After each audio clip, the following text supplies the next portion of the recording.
Evening, everyone. This is Robert, RJL 508, welcoming you to a special edition of Inside Pitch. After the Q&A was done about several days ago, when people were asking maybe questions and answers and such like that, and how to play this absolutely awesome game, I decided, well, if I'm going to go ahead and do a Q&A, we should do a demo game. Now, this is a demo game, which means that it's not going to be fast-paced like my games usually are. This is going to be more designed for you guys to know how the game runs and how you play it, by rolling each dice. Some people have been going ahead and are wanting to learn more about how to play this game. And of course, when I play, my videos are more designed for people that already know how to play it, or some that don't really care about which game engine, just like watching a good game being played, no matter what engine it is, whether it's Inside Pitch, Payoff Pitch, Stratomatic, APA, Deep Drive Baseball, Fall Classic Baseball, and other great games that are out there. So it's always good, to have a nice teaching game. So this is what we're going to do tonight. We're going to do a teaching game. So we're going to play it like a regular game, but we're going to do teaching. So every roll, you'll see me actually point to what's going to happen. I have the chart here, so you're going to see all the mechanics of the game in front of you, depending on what happens tonight. Philip Reynolds, D-Puck, BBBB, Woodman 564, and Bob's Tabletop Sports join us here at Yankee Stadium. And I decided to use the two, and Clee baseball fan joins us as well. I thought we'd use the two World Series teams since 1981 was the next season chosen by you guys. So I figured we use it once again, the two World Series teams from there. So on the board, we will feature the 1981 Los Angeles Dodgers and the New York Yankees. This game will be played at Yankee Stadium, so we get the ballpark card out here, okay?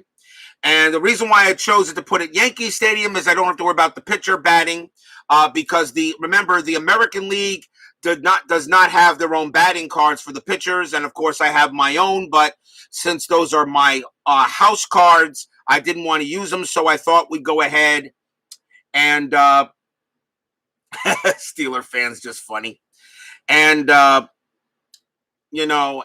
just play with a designated hitter so we don't have to worry about pitchers batting and whatever. Don't know how much strategy we'll use in the game, but this is just going to be a nice teaching game to join us here, and that will be as simple as anything will possibly happen. So I decided to do the 1981 Yankees and Dodgers. And these are not as played lineups or anything like that. These are just decided. I just decided to use two pitchers that I thought would be good. So how about a game between Fernando Valenzuela and Ron Guidry? I just think that sounds awesome. So let me show you first how I set up before a game. This is how I do it. Of course, as you know, I have my special baseball field that I've been using all this time, that I got from a different baseball card game, own scoreboard and such, logos and everything. Current pitcher being used is in the middle of the board, and the other pitcher I usually put to the top. And the ballpark card goes here, so everybody can see the card numbers and such. Dice tray, of course. We're going to use blue, white, and blue dice for the Yankees. They are the home team. The blue die will be red first, since the Yankees have the blue up the top and gray down the side. As you guys know, I have special card holders that go ahead and put my cards in order, so I can grab them easily for the Yankees and the Dodgers. And these same things here came with this board. Some people say that I've memorized this chart. People, I have not memorized this chart. Every time there's a base hit or something, I'm always looking at this. So if everyone thinks I memorized this chart, I have not used to memorize the chart. What do I use to film with? Well, I'm using a Logitech Brio 4K camera, which is one of the reasons why the picture looks pretty good. light I usually put over here. I may put it up here up top next time. We'll see what happens. I always have the extra cards set to the side for the in special card holders, so I can grab them for the pinch hitters and for other pitchers. And for the 1981 season, I've already printed out the fringe players. So some of the fringe players have been printed out already. You can tell the difference between a fringe player and a printed card. And this card's lighter. So I've already got 1981 ready to go, guys. And yes, if you guys are wondering, there's the 1981 10-minute ticker, all set and ready, all set to go. I could start the 1981 season tomorrow if I wanted to, but I want to continue my break. But anytime I want to do a demo for Inside Pitch for now, we'll use the 1981 season for now, since that is the next season I've already got set up and ready to play. For my scorebook, there are so many websites out there like Retro Sheet, Digital Dugout, and all that stuff where you can get your own score sheets. I just create my own. I just use a spiral bound notebook. I put the top here. And these marks indicate for runs and for hits. So I can always just add up the hits at the end of the game. And here's their lineups, range, error check, and arm. And I go straight down each one. So I have I have enough here for six at bats and extra for extra innings and such. So I mean, I could always go ahead and print out new and yes, Philip Reynolds is correct. Payoff Pitch is excellent score sheets. But I can make this sheet. I made this sheet in 5 minutes, so no problem. I use Action PC Baseball to get the current rosters for that current game, and the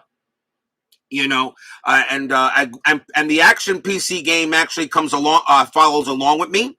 So as I play a game, I have the Action PC simulate that season as well, so I don't have to worry. So I'm already at the current date. So let's play a little ball. Well, I know I'm starting with the Reds for the first game of the season, Philadelphia and Cincinnati. The only reason why is because that was the only game scheduled on opening day, and it seems to be funny that the Philadelphia Phillies, who won the 76 World Series, will actually be kicking off the 1981 season, just like the Astros kicked off the 76 season. We had the Astros start that season off when they won the 85 World Series, and I know Steeler fan will remember that.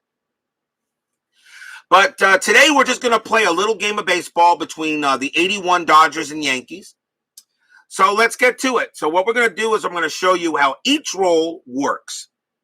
Starting pitcher for the 1981 New York Yankees will be Ron Guidry.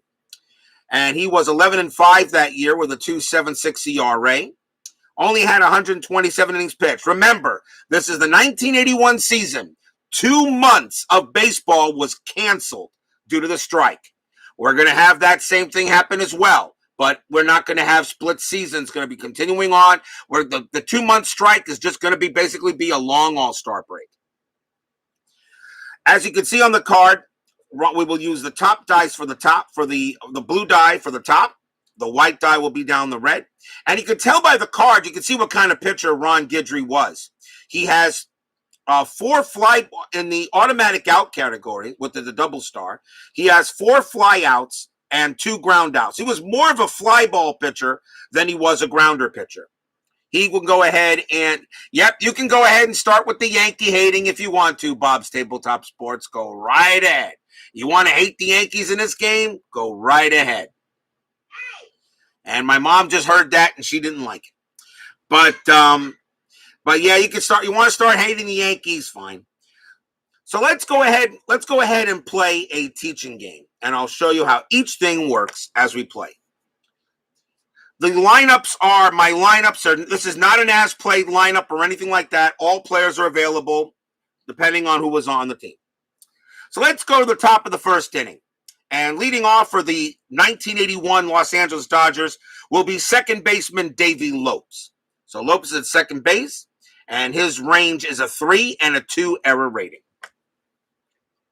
No need to learn to hate the Yankees come naturally. Yes, so I know. So let's go ahead and roll. And I'll show you exactly how this works.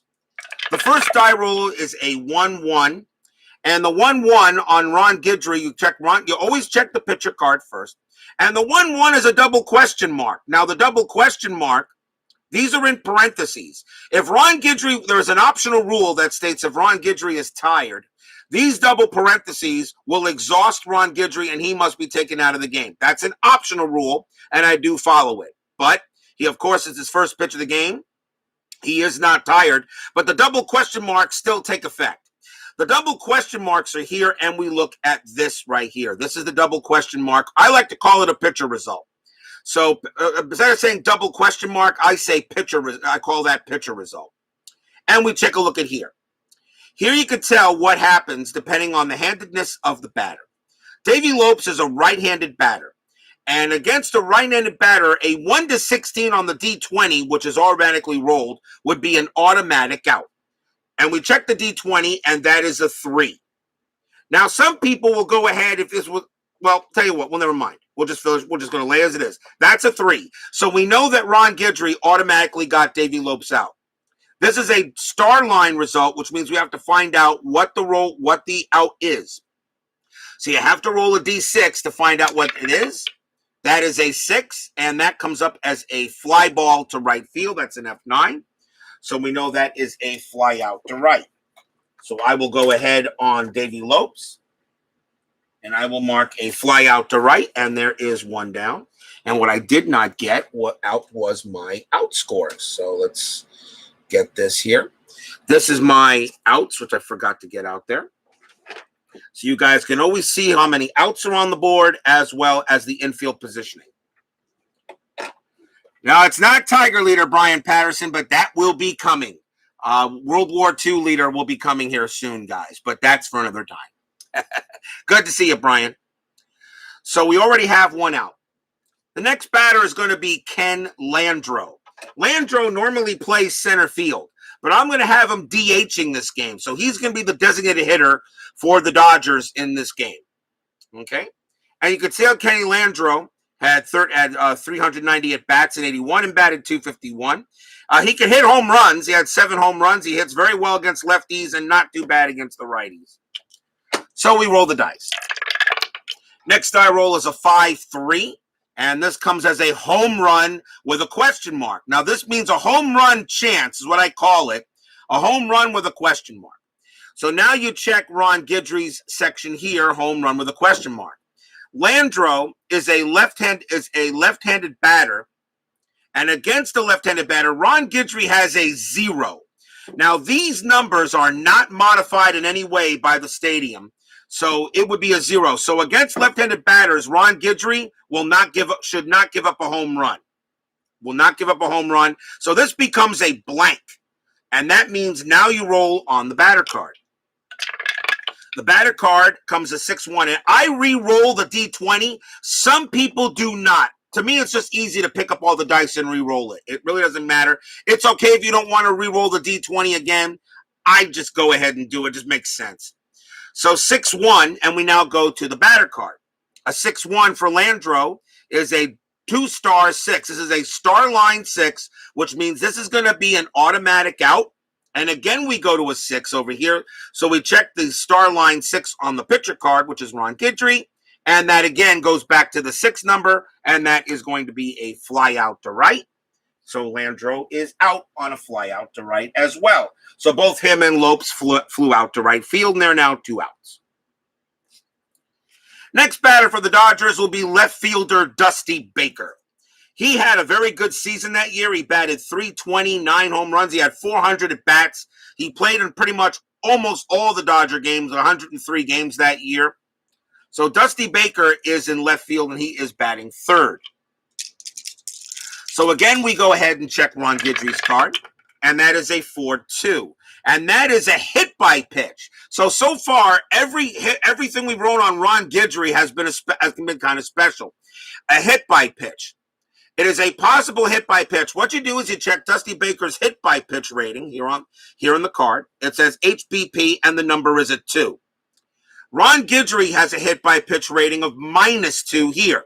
So you always you either add or subtract the pitcher's hit by pitch rating from the batter's hit by pitch rating. Well, 2 minus 2 is 0. That is a 6. If it's a 0 or a minus number, there's not going to be a hit batter. So we know that's no hit by pitch, and it is a blank, and we roll for Dusty Baker. And that is a 3-5. And Dusty Baker on a 3-5 says G6. That's a ground out to the shortstop. And that'll get taken care of by every Red Sox favorite player, Bucky Bleeping Dent. And he will throw to first. And that is a 1-2-3 inning for Ron Guidry and the Yankees. So what I do here, as you can tell, I'm looking at my scorecard, my scorebook.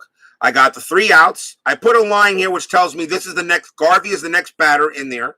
And, of course, there were no runs and there were no hits. Any errors that occur, I usually put next to the inning, okay, right next to it to state there was an error. So we go to the bottom of the first inning. So 3 up and 3 down for the Dodgers. Starting pitcher for the 1981 Los Angeles Dodgers will be Fernando Valenzuela.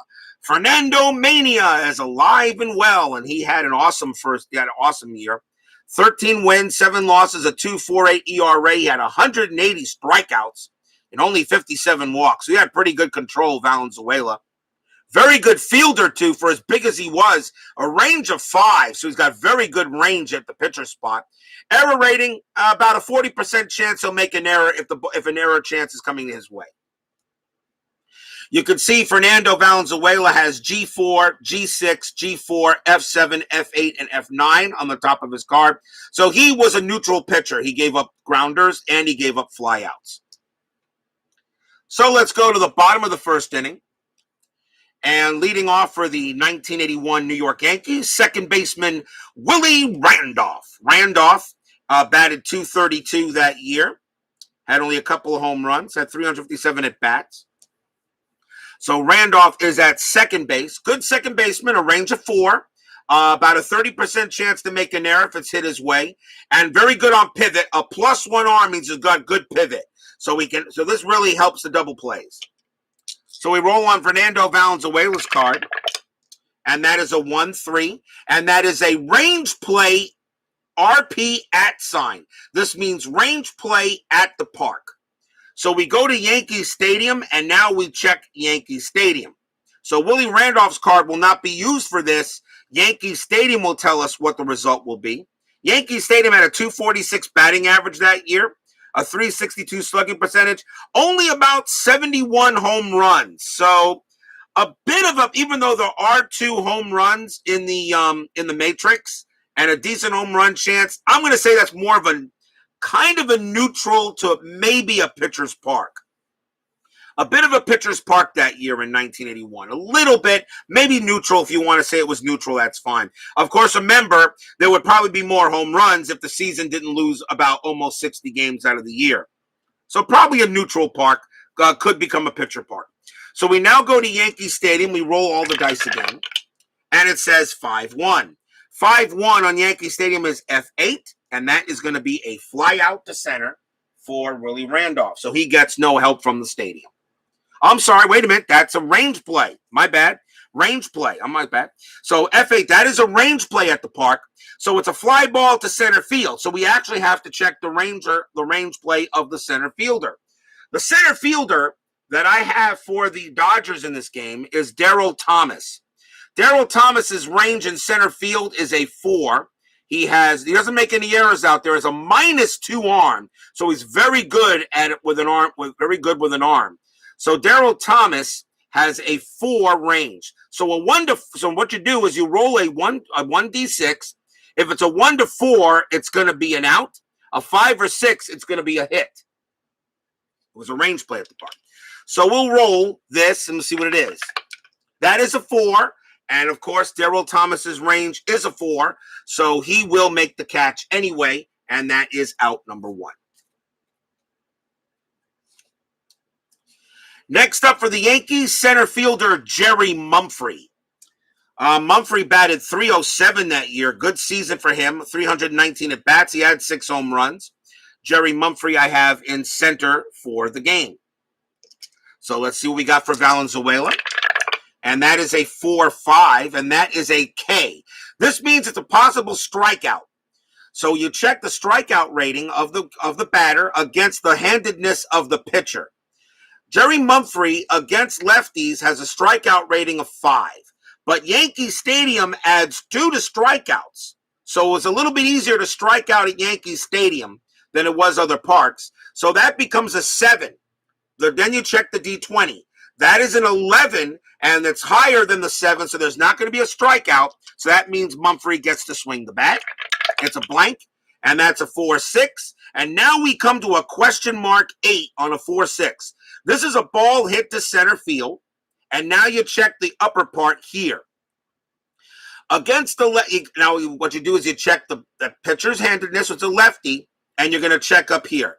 This is a question mark 8, and against the lefty, you then check the D20, check the D20. That is a 3.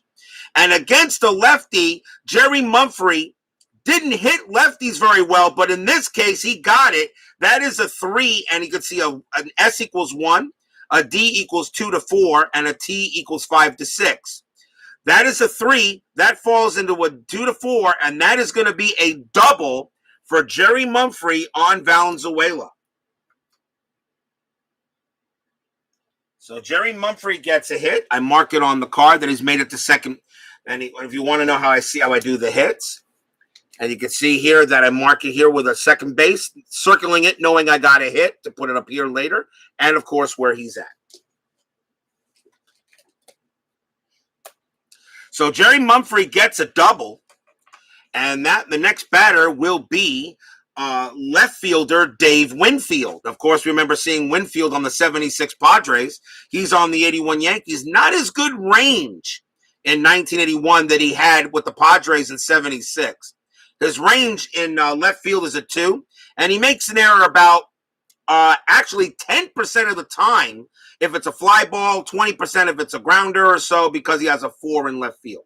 He had a 294 average, 13 home runs. They did play in a lot of the games, 105 games for the Yankees. So Dave Winfield will bat, and Jerry Mumphrey is on second. Since he is on second base, there's no need to go into infield double play or in or corner, so I keep the infield back when there's just a runner on second. Now we come to the strategy roll. The strategy roll. Some people will not use the strategy roll. Completely your decision.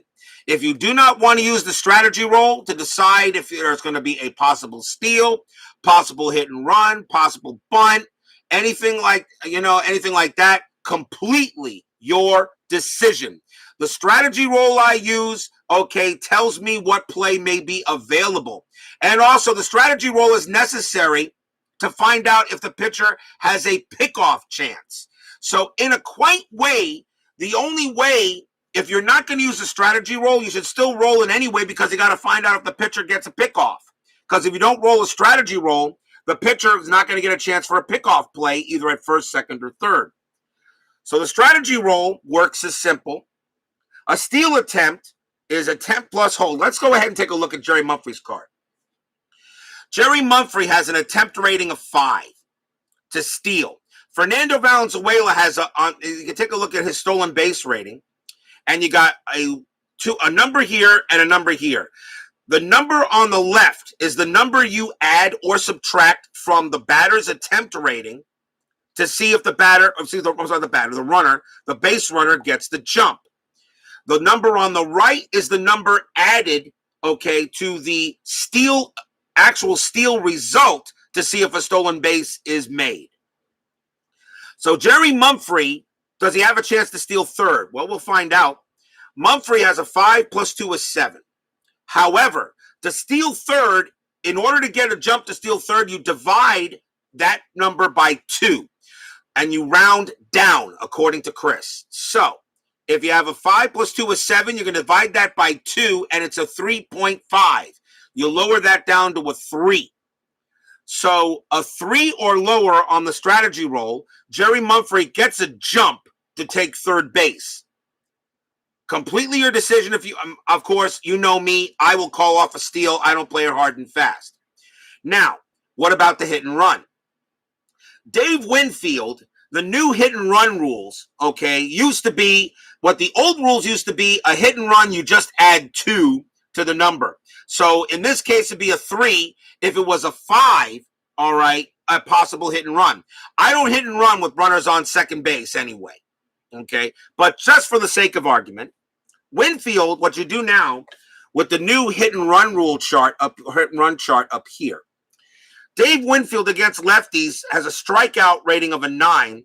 And Chris didn't actually say if you add the ballpark rating. I do myself. I don't know if he actually says to add the ballpark rating, but I will do that. My personal choice. So 9 plus 2 is 11. So he strikes out, okay, on 11 or lower against left-handed pitching. So we check the chart. On a 9 to 12 on the K rate combined, you get a +2. So for the hit and run chance. So instead of, it'll be a 3 to get the jump, a 4 or 5 will allow a hit and run. What about a bunt? Dave Winfield is a bunt rating of 1.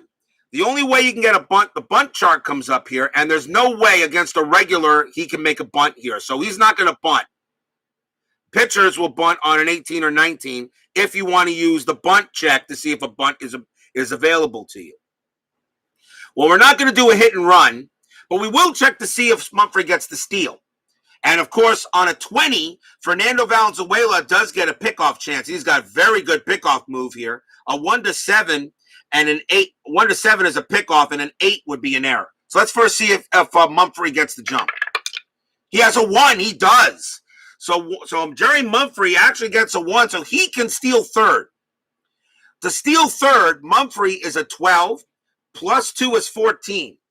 The catcher for the Dodgers is Mike Scioscia. Scioscia has a 0 for an arm.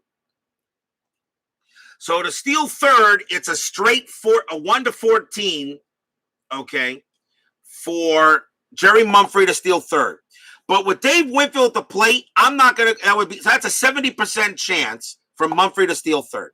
I'm not going to call the steal. I'm going to call it off. I think Winfield with the bat, since Mumphrey's already in scoring position and he's quick with a base running rating of 4, a possible hit should probably score him. Okay, since Mumphrey had good speed, so I'm going to call off the steal and we'll just play and we'll say Winfield will swing the bat normally. So Fernando Valenzuela, a 4-2, and that again is an A sign. That's at the park. So that is at the park. So again, we go to Yankee Stadium and we re-roll. And that is a 5-3, and that is a 2-star 5, which means that's going to be an automatic out. And we go to Fernando Valenzuela's 5, and that is an F8, and that's going to be a fly out to center by Winfield. So Winfield flies out to center, and that is out number 2. Now, what if can Jerry Mumphrey on a fly ball to center? Is it possible? Brandon Baker joins us here for some teaching. On a fly ball to center, is it possible for the runner on second to tag at third? Yes, it is. On a fly out to center, on a fly ball to the outfield, on a fly out, Mumphrey has a base running rating of 2. You check this chart here. On a fly out, on a fly ball to center, it's a -2 modification.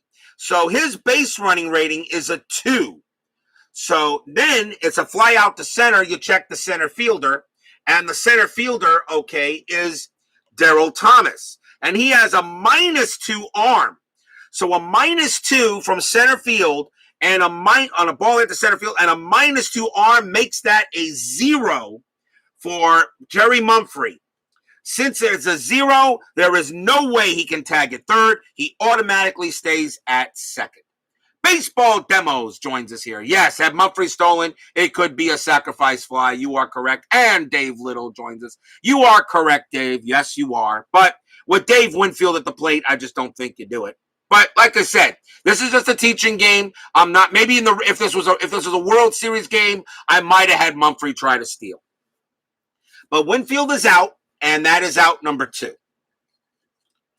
The next batter for the Yankees will be their designated hitter, Reggie Jackson. I decided to use Reggie Jackson as the DH, and I put Oscar Gamble in right field. So Reggie Jackson's a designated hitter. He batted .237 in 81, 15 home runs. He had 334 at bats in the 81 season. And of course, people, if you guys don't know who Baseball Demos is, I suggest you get out from the rock you've been living under and please check out that amazing channel that he does. So now there are 2 outs.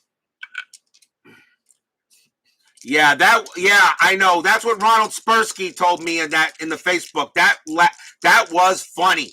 That was funny. Yes, Oscar minus the fro by 81. I believe he didn't have the fro in 1981. I believe hairstyles changed at that time. So 2 outs. Again, we roll the strategy again because now there are 2 outs. We roll the strategy, roll again. And that is an 18. This time, Mumphrey doesn't get the jump. And Reggie Jackson with a bunt rating of 1. The 18 does not fall under that for a regular player, so he is not bunting, but I wouldn't have Reggie Jackson bunting anyway. So no play, and Valenzuela will pitch the ball. 5-5. A 5-5 is a walk, is a W plus. This is a walk plus 10 result, which means Fernando probably walked the batter. What we do here is you now check the batter card. Reggie Jackson against lefties didn't walk that much. He had a 9. You add the walk rating from the ballpark card, which is a +1, which makes it a 10. But it's a walk plus, which means you add 10 to the batter's walk rating, which makes that a 20. That is an 11. You check the D20 to see if it falls under. That is an 11, and he walks Reggie Jackson. So I mark Jackson walked, and he will go to first. So already here in the first inning, Fernando Mania doesn't look so mania. Next batter for the Yankees will be their right fielder, Oscar Gamble. He batted .238 average, 10 home runs.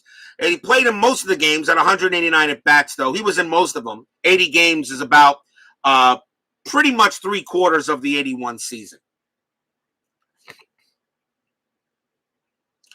So we have a walk, runners at first and second, but since there are 2 outs, there's no need to change the infield positioning because there's only 2 outs.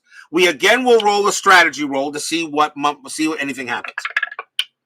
That is a 13, so again, no play. Mumphrey doesn't get the jump. There's not going to be a bunt or anything like that. You're not going to bunt with 2 outs anyway or hit and run with 2 outs. So pretty much when you roll the strategy roll in the situation, you're checking to see if there's going to be a steal chance or if the pitcher has a pickoff chance. No play, so we re-roll. And that is a 6-1. So Fernando Valenzuela on his card, a 6-1 is a blank. This means we go straight to the batter card to resolve the play. So Oscar Gamble does have a chance. We re-roll, and that is a 2-1. And Grant Gamble on a 2-1, that's a G4. That's a ground ball to second base. That'll be picked up by Lopes. He will throw to first and retire the side. So no runs, 1 hit for the Yankees, and a couple of runs stranded. And after 1 here in this teaching game, we got no score.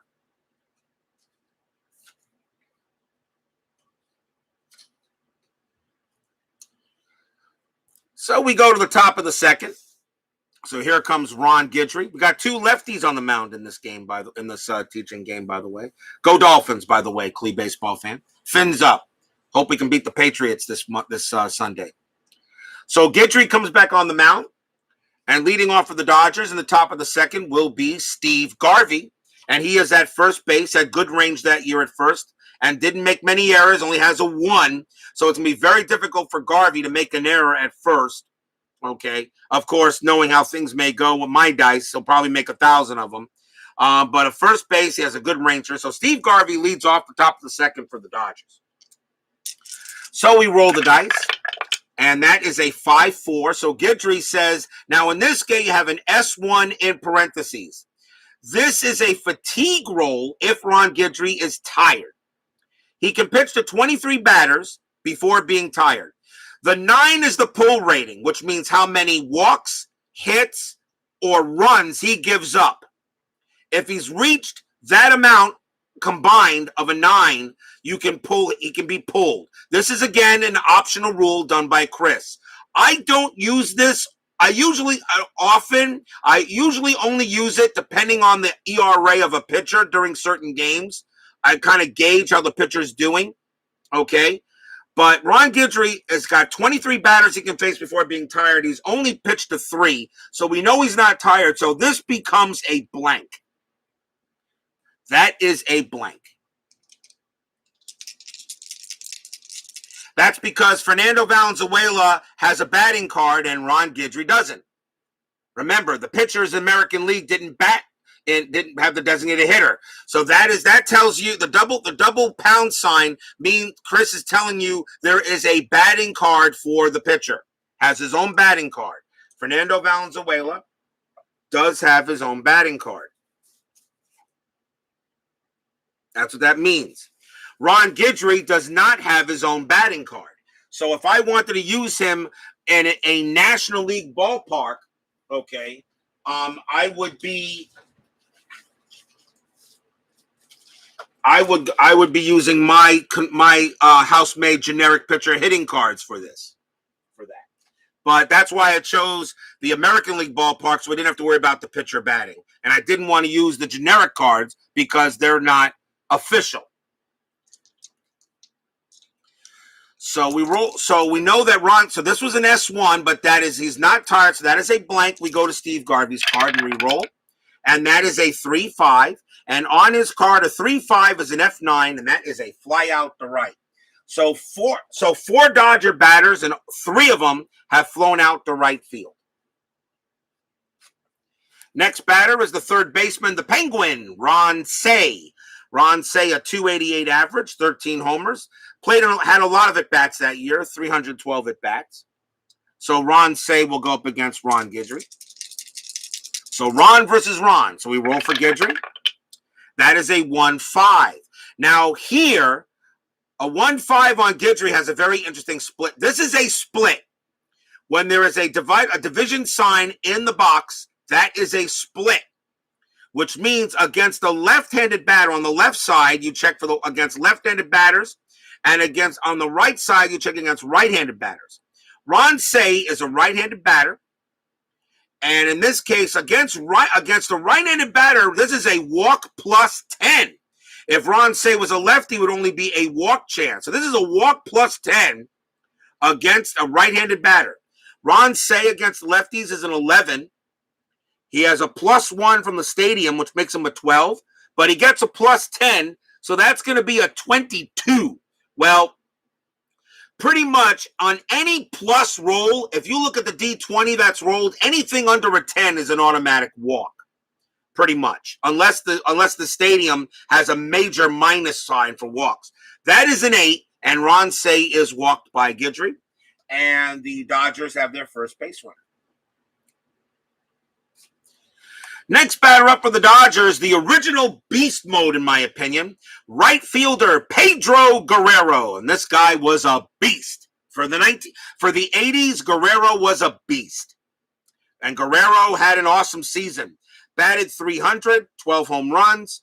He 347 at-bats. He kills left-handed pitching. Not very good against the righties, but Guerrero is definitely at least from power. But he's good. But you can check on his matrix. You can see Guerrero against right-handed pitching. He hits righties very well. Against lefties on the matrix, though, he has issues. That's how you can always gauge a batter depending on how you want to bring him in for a pinch hitter or such.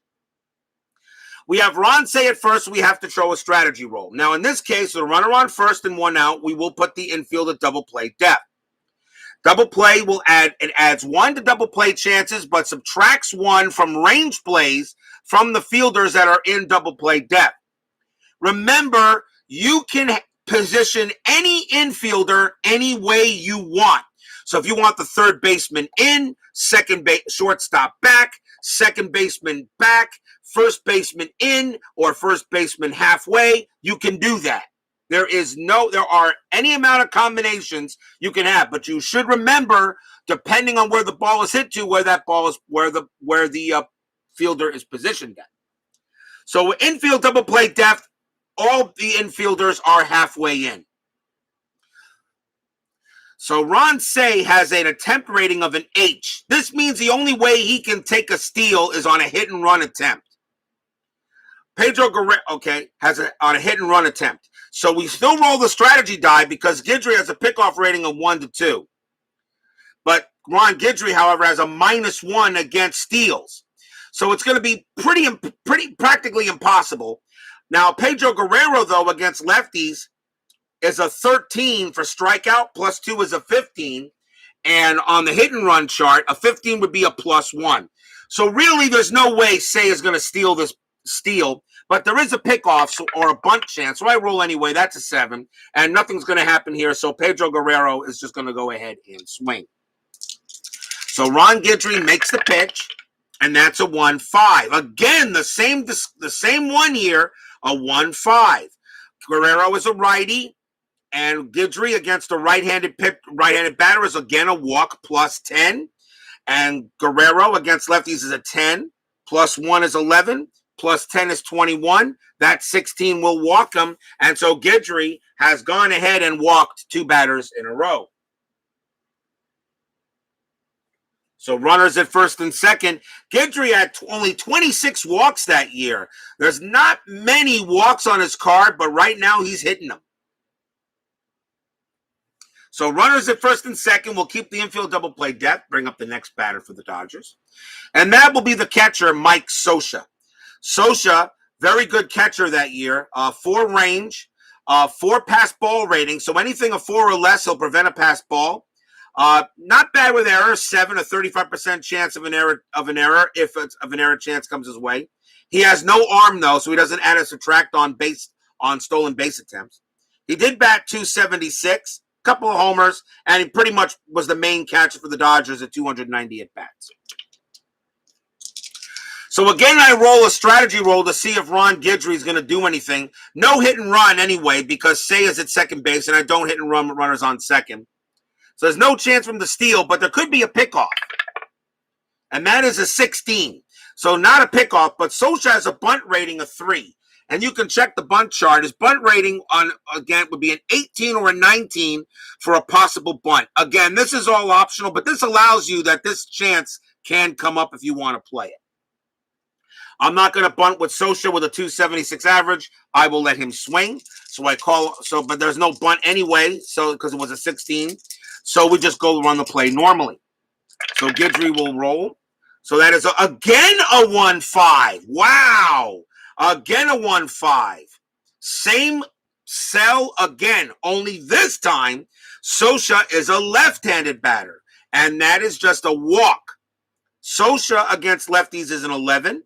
+1 is 12. And that is a 19. He does not walk Scioscia. So Scioscia does get to swing. He does get to swing. So it becomes a blank. Scioscia will swing. And that is a 3-2. And a 3-2 on Scioscia's card is a fly ball, is going to be an F7. And that's a fly out the left. And that's going to be out number 2. Cey has a base running rating of 2. And on a fly ball to left field, it becomes a -3. When I see something like that, if the modification already puts the base running rating of the runner in question at a 0 or a negative, I don't even check the outfielder. I automatically call it off. Even if the outfielder have a +1 or +2 rating, I automatically call it off. He's not running. He's not going to try to take third. And a fly out to left would be difficult for him to do. So that's 2 outs, and Scioscia is out of there. We move the infield back because now there's only 2 outs. And the next batter for the Dodgers will be center fielder Daryl Thomas. I'm having him in center field. Pretty much for the Dodgers in this game, as I have Ken Landreau DHing. Daryl Thomas, a 248 average, 4 homers, did 218 at-bats. He was in 80 games. Remember, people, 103 to 110 was the amount of games played in 1981. So if they played anywhere around there like that, that's pretty much they were one of the main players. We'll still do a strategy roll to see if anything happens. And that is an 11. There's not going to be anything happening, so no play. So Guidry will pitch. and that's a 6-5. And that now is a K. Finally get off the 1-5. Now it's a 6-5. And that is a K. That's a strikeout chance. Darryl Thomas against lefties is a 6. +2 from the ballpark, which makes it an 8. And that is a 9. He just misses it. So Darryl Thomas will not strike out. If Guidry was a right-handed batter, he was a right-handed pitcher, Thomas would strike out because it would be a 9 +2 is 11. So Darryl Thomas does not strike out against Guidry. He will get the swing. That's a 4-1, and that's going to be a double star 1, or I call it an automatic out, a star 1. And so we go to Guidry's card, and we look at his star line 1, and that's a fly out to center, and that will end the inning. So Guidry walks 2 batters, but he gets 3 flyouts. So no runs, no hits, a couple of walks, and no errors. And that is it for the top of the second.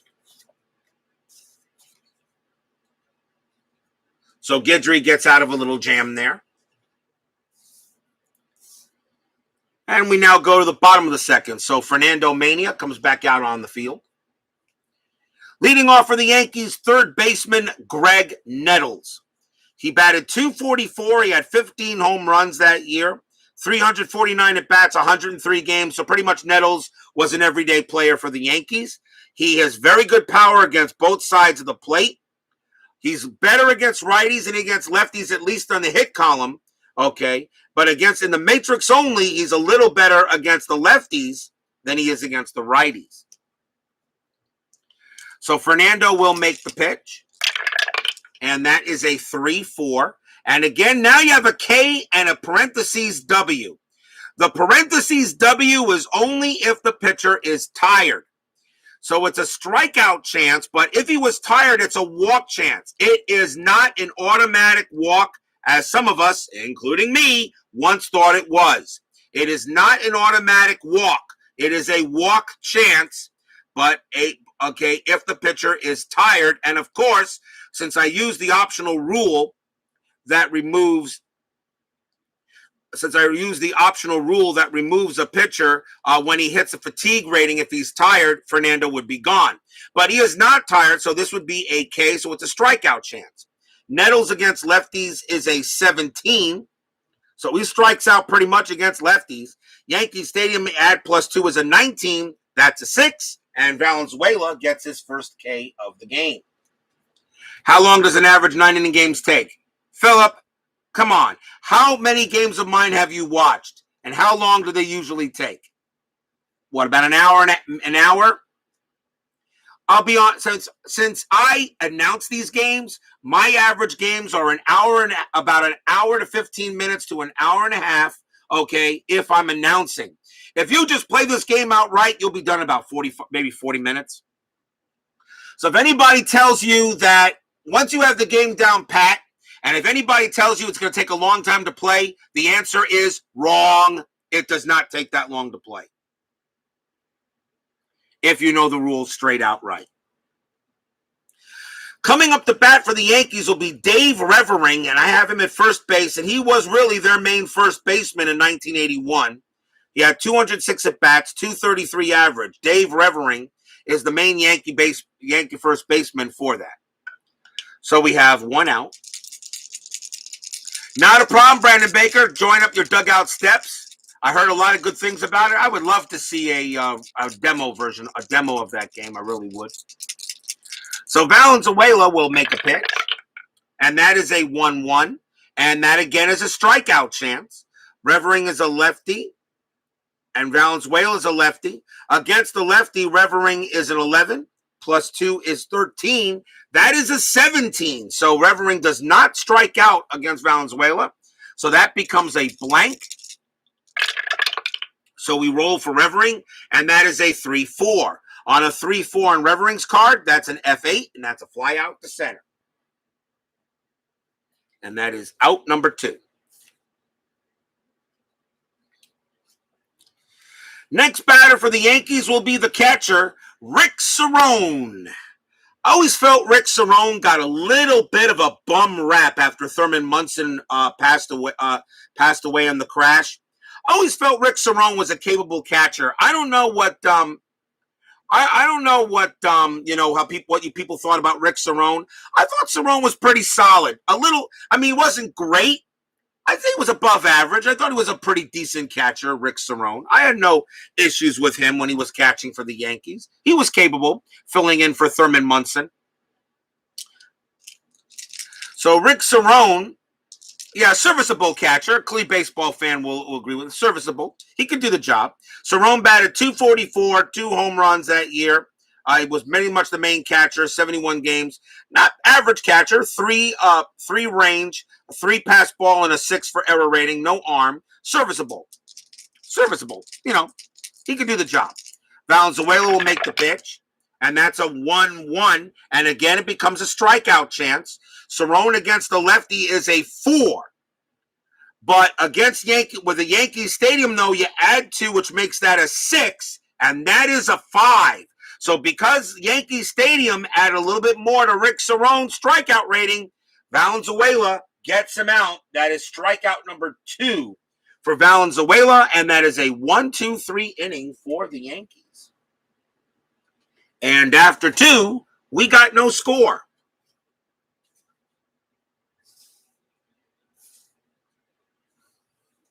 What part of inside pitch you have the hardest figuring out?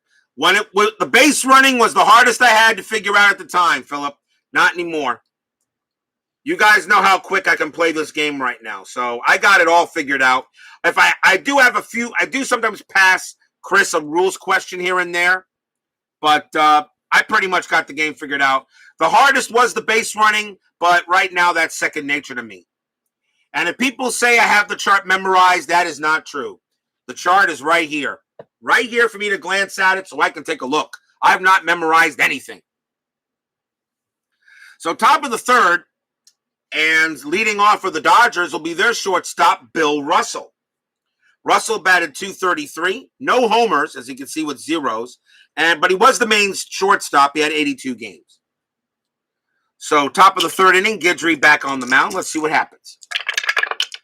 That is a 6-4. A 6-4 is an RP. That is a range play.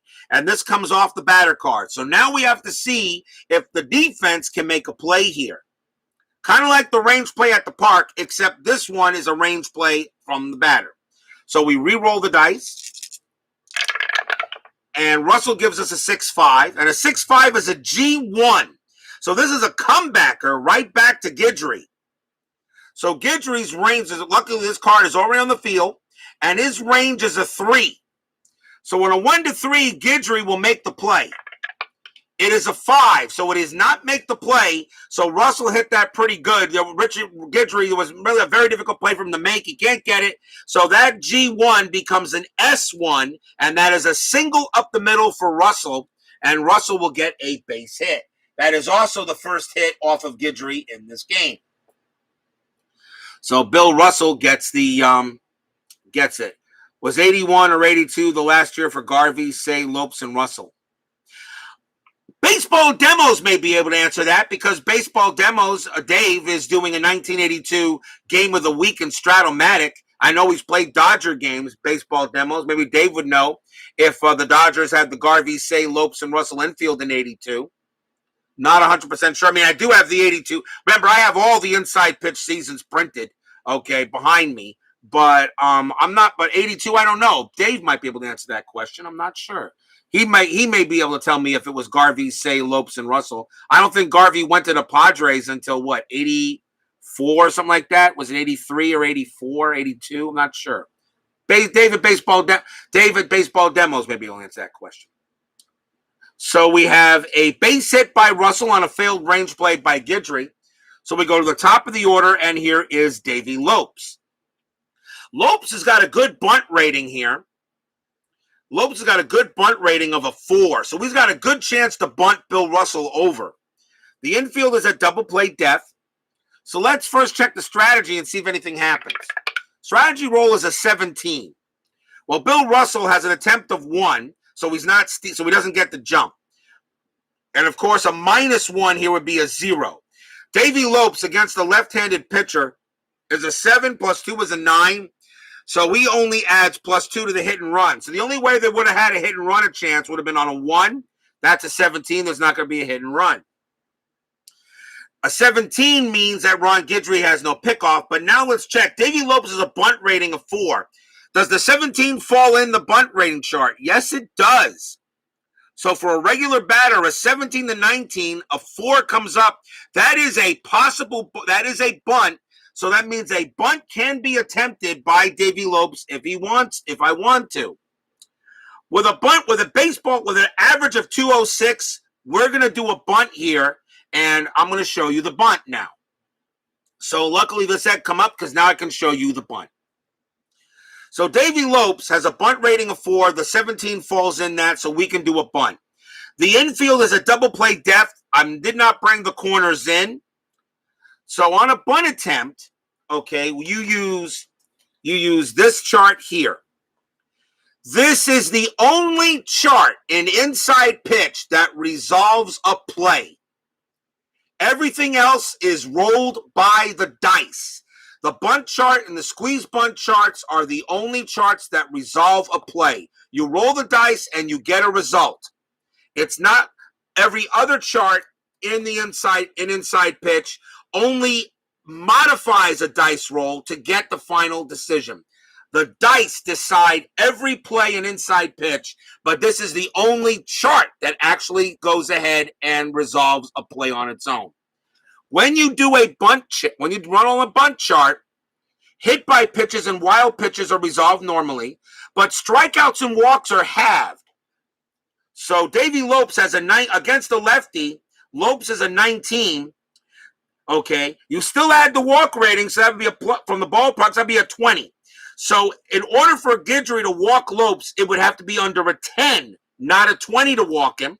And on strikeouts, the 7 + 2 is 9. Divide that by 2 becomes a 4.5. Round down becomes a 4. So the only way he could strike out Lopes would be a 4. On range plays, you proceed with the bunt and you utilize the chart. Errors, proceed with the bunt, check for an error. All of the results proceed to the bunt. If the fielder is playing in, the bunt rating is -1. So the pitcher and the catchers, if the bunt is hit to a pitcher or catcher, it's a -1 to the bunt rating.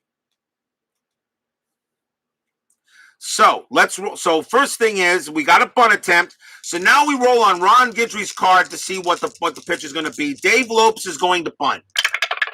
And that is a 1-6. Now a 1-6, a wild pitch comes up. Now on the chart, a wild pitch you resolve normally. It is a 16. You check the wild pitch rating for Guidry.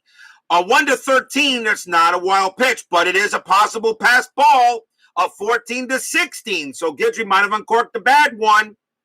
So now we go to the pass ball rating of the catcher, and that is Rick Cerrone. The pass ball rating is the second number, and that is a 3. So we roll a 1 to 3. We roll a die again to see if there's a pass ball. A 1 to 3, it is not. A 4 to 6, it is a pass ball, and Russell will advance to second.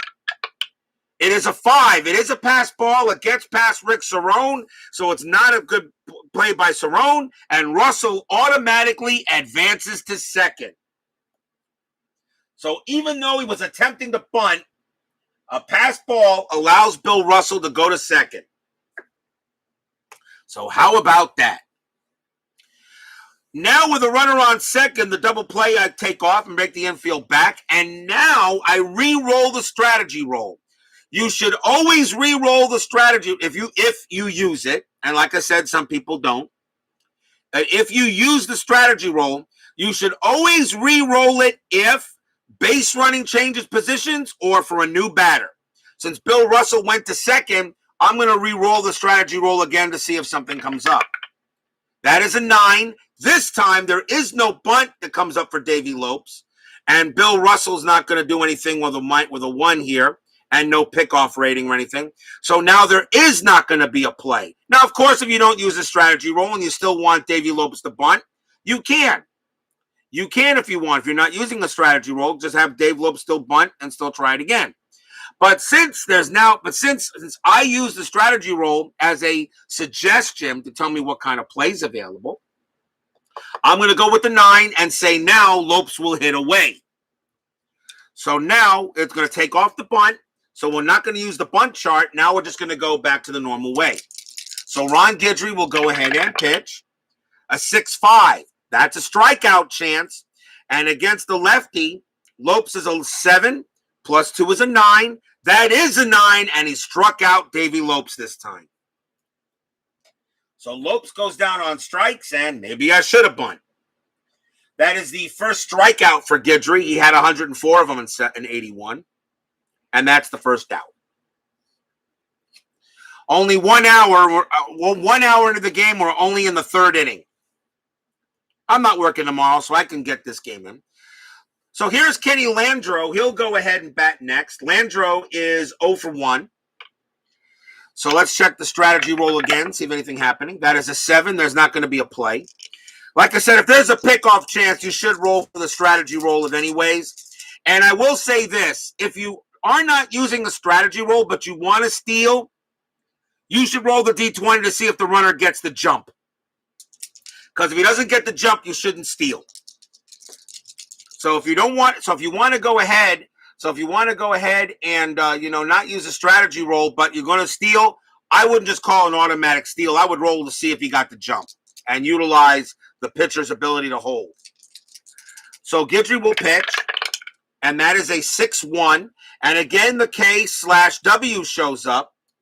Okay, 23 hours from now. K/W, parentheses W. Guidry is not tired, so we don't use the walk rating. So we go to a strikeout chance. So it's a strikeout chance. Landreau against the left-handed pitcher is an 11. Plus 2 is 13. That's an 18. He does not strike out. So that's why I say 18 is too high. So Landreau will get to swing. That's a 1-3. And that is a G3, and that is a ground ball to first base.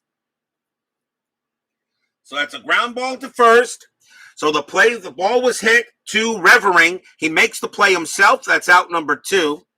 So Landreau is out. Now, on balls hit to first or second, okay, on balls hit to first, second, or the catcher, runner on second automatically advances to third. Unlike some other games where they have to have a good speed rating. If a ball is hit to first, and of course, there are some people that complained about that, and they had a legitimate gripe. Ball hit to first, second, or the plate, runner on second will always advance to third. If third base, of course, is open. So Russell advances to third, but there are now 2 outs. And the batter now will be Dusty Baker. Baker is 0 for 1. So again, we roll a strategy. Always a possibility something can happen. That is an 18. Baker has a bunt rating of 3. Now, with an 18 on the bunt chart, he actually does have a bunt attempt. Now, for those people who are play hard and fast, you would try a squeeze play, not with a 320 hitter. So I will call off that bunt, and I will swing. So Guidry will go ahead and pitch, and that is a 5-4. And again, 5-4 comes up with the S1 in parentheses, but again, he has to be tired for this to affect. He is not tired, so it becomes a blank. Baker will go ahead and switch. Will swing 2-5, and that's going to be a G5. That's a ground ball to third base. That's picked up by Nettles. He throws to first, and the inning is over. So no runs, a hit for the Dodgers as Russell couldn't be brought in. We still got no score here in going into the bottom of the third.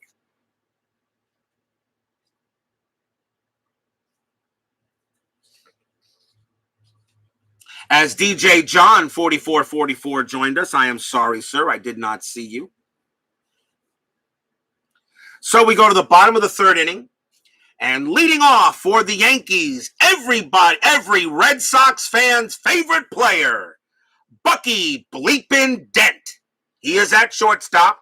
And that year, 238 average, 7 home runs, 27 RBIs. He mostly was the main shortstop. So all you Red Sox fans in the chat, go ahead and show your appreciation for Bucky Dent. I'm pretty sure you will love any Red Sox fans in the chat. Make sure you give Bucky Dent your applause. So Fernando Valenzuela will pitch to Bucky Bleepin' Dent. Valenzuela will pitch. That is a 4-3, and that again is a strikeout chance. Dent against the lefty is a 5, +2 is a 7. That's a 16. He does not get the strikeout, so it becomes a blank, too high. Dent will swing 5-4, and that is a double star 3, which is a star line 3 result. So you go to Fernando Valenzuela, and that is a G4, and that just grounds out second for out number 1. Same middle name as Aaron Boone. Yeah, Bucky Bleepin' Boone. Aaron Bleepin' Boone. Here's Randolph. Randolph is 0 for 1. Valenzuela will pitch, and that is a 3-4. And again, K, parentheses W, Valenzuela is not tired. He can pitch to 30 batters before getting tired. He had good stamina. So you know he can go through the lineup at least 3 times, and possibly later innings. This is the 80s. In the 80s, pitchers still went to 7 or 8, 7 or 8 innings as usual in the early 80s. This isn't the 2020s where a pitcher makes 1 pitch and automatically he's tired. Right, Kevin Cash? So Fernando Valenzuela, that becomes a strikeout chance. Randolph against lefties is a 5. +2 is a 7. That's a 16. No strikeout. So Randolph will swing 3-2. And here we have a split chance here for Randolph.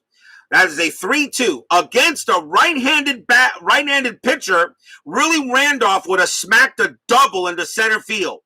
But Valenzuela is a lefty, so you check the left-handed side, and that is an F. So against the left-handed pitcher, that is a fly out to center. So because Randolph didn't hit lefties as well as he did the righties normally, okay, although in here he did pretty good, but that is a fly out to center. So for the second time in the game, Randolph flies out to center, and that is out number 2. Next batter will be Mumphrey. Mumphrey is 1 for 1. He got a double his first time up. So Valenzuela will go ahead and make the pitch. And that is a 3-1, and that again is a strikeout chance. Mumphrey is a switch hitter. So what you do is a switch hitter. Now, switch hitters against lefties will be batting from the right side, and switch hitters against right-handed pitchers will be batting from the left side. But it doesn't matter for Mumphrey, so it's only against a left-handed pitcher. So it's a strikeout chance, and against lefties is a 5, +2 is a 7. That's a 12. Mumphrey does not strike out, so we re-roll. 5-4 for Mumphrey. Now here's a split chance for Mumphrey, 5-4. Against a right-hander, he would ground this to third. But against a left-handed pitcher, that is an S5. That is a single past the third baseman. That is a single from Mumphrey, and Mumphrey is now 2 for 2 with a double and a single. So Mumphrey right now is the only batter for the Yankees that's getting hits. Next up for the Yankees will be Winfield. Winfield is 0 for 1, flew out his last time up. Even though there are 2 outs and a runner on first base, I'm not going to go double play, keep the infield back. We do roll a strategy to see if Mumphrey wants to steal. He has a 5 here, so +2 is a 7. Winfield against the lefty is a 9, +2 is 11. And for the hit and run, that would be a +2. So a 1 to 7, Mumphrey gets a jump. An 8 or a 9, Winfield has a hit and run opportunity. That is a 9. So that is a hit and run opportunity. However, there are 2 outs, and I do not do hit and runs with 2 outs. So even though the hit and run did come up, okay, you're going to go ahead, you're going to call that off and play it and do a normal swing up, bat, pitch, and bat. So Valenzuela will go ahead and pitch. That's a 2-5. And again, the double question mark comes up. Remember, in parentheses, okay, this would be a fatigue roll that would take out the pitcher if he's tired. Since it is not, and of course, some people don't use it that way, but I do. So that's a double question mark. So you go to this section here. Winfield is a righty, and it's a 1 to 13. It would be an automatic out. You check the D20. That is a 17, and that is too high, so that becomes a blank. So Winfield will go ahead and swing, and a 6-1, and a 6-1 is a question mark 8. This is a ball hit to center field. Against the lefty, Winfield is a 1-4 would be a single on the D20, and a 5-14 would be a double. That is a 16. It is too high. So it's higher than the 14. So that means that hit to center field is just a fly out to center, and that will end the inning. So Winfield got a little bit of it, but not enough to get a big-time double to probably maybe bring in Mumphrey, and the inning is over. No runs and a hit for the Yankees. No score after 3, and so far what I expected in a pitcher's battle between Valenzuela and Guidry.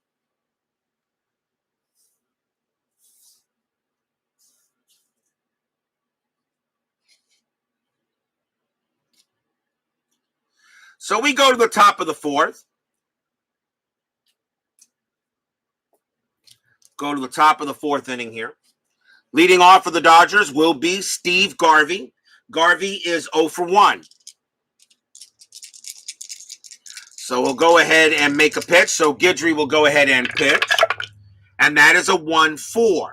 1-4 is an A that's an at the ballpark. So we know we're going to Yankee Stadium to resolve the play. 2-2. A 2-2 in Yankee Stadium is a G5. That's a ground ball to third. Picked up by Nettles. He'll throw to first to get the out. And that's out number 1. Next batter is the Penguin, Ron Cey. Take a look at all the splits he has on his card. He has 7 splits. Ron Cey against right-handed pitching is pretty darn good. He's got 1, 2, 3, 4, 5, 6, 7 splits on this card. Against right-handers, he's good. Against lefties, however, he is not so good. And plus, you can tell he also had more power against right-handed pitching than he did against left-handed pitching. So Ron Cey is the batter. So Guidry will go ahead and make the pitch. That's a 6-2. A 6-2 again is a split. So against a lefty, it's a walk. Against a righty, it's a walk plus. Ron Cey is a right-handed pitcher. So that's a walk plus 10. Cey against lefties is an 11. Plus 1 is 12, plus 10 is 22. That 11 will walk Cey. And for the second time in a game, Ron Guidry walks Ron Cey. Ron Cey walked his first time up as well. So Ron Cey is 0 for 0, but he's been on base twice. Infield will be a double play death because we have a runner at first.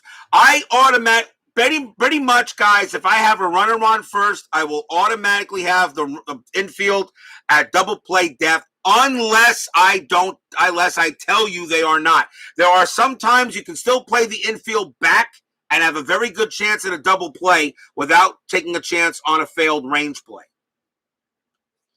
So here's Guerrero. He also walked his first time up. So we have a double play depth. Ron Cey again. The only way he can try to steal is on a failed hit and run. And he's really pretty much not going to probably do it with a 0. So we're pretty much not hitting and running with Ron Cey anyway. But we still roll a strategy to see if anything happening. And that is a 1. That actually is that would possibly a possible hit and run. So actually a hit and run may come up. So let's take a look and see if that was available. It's an H. Ron Guidry's a -1 would be a 0. Guerrero against lefties is a 13 plus 2 is a 15. We check the hit and run chart, and he would add 1 to that. So the 0 becomes a 1. So a hit and run is a possibility. But when you do hit and run, you actually have the home run chances. Guerrero is a beast. So I'm going to call off. So a hit and run is available, but I'm going to call it off.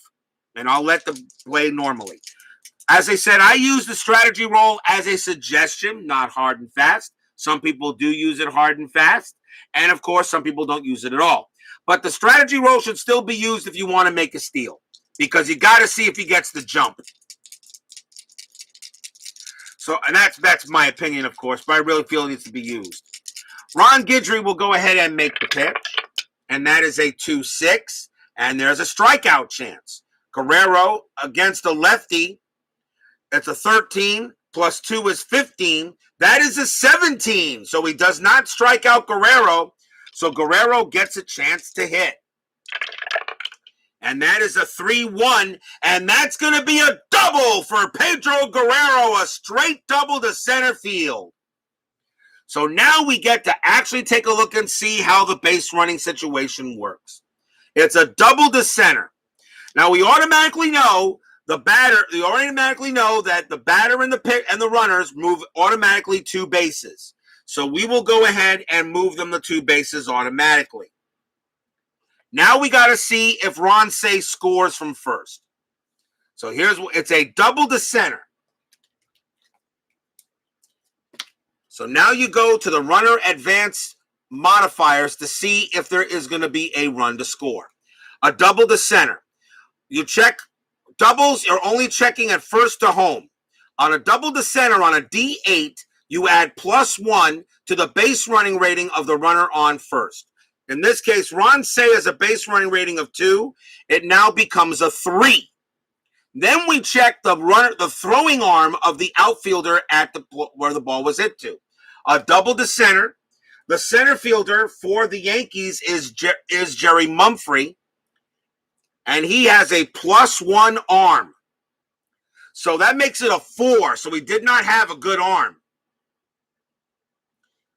So that means that we roll a D6, and you can roll 2 dice at a time, but I just like rolling 1 die at a time for suspense.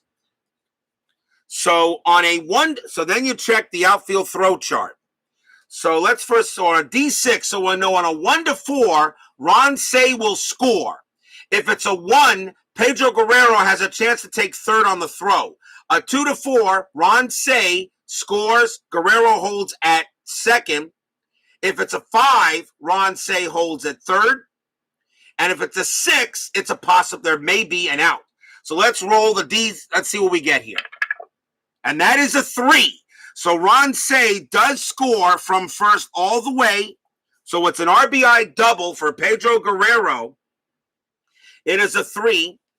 And I'll show you here. So if roll is higher than the adjusted base running rating, then runner holds. Otherwise, advance 1 base.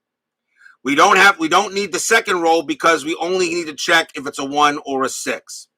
So the roll is not higher. So he scores. Guerrero stays at second, and like that, the Dodgers break through and take a 1-0 lead here in the top of the 4th on an RBI double by Pedro Guerrero. So I mark that he gets a double, and I bring home Cey. So it's an RBI double by Guerrero, and it's 1-0 Dodgers here at Yankee Stadium. Stadium groans.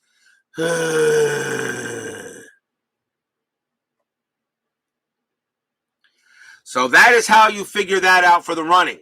Okay? You check the base runner, they check the base running rating of the runner, where the ball was hit to, what the modifier is, and then the outfielder arm, and then roll here. I couldn't, it's so simple, at least for me, because I'm doing it all this time, but I realized how simple it is. I couldn't believe how hard I had such a hard time doing it. So Pedro Guerrero gets an RBI single, and the next batter is Scioscia.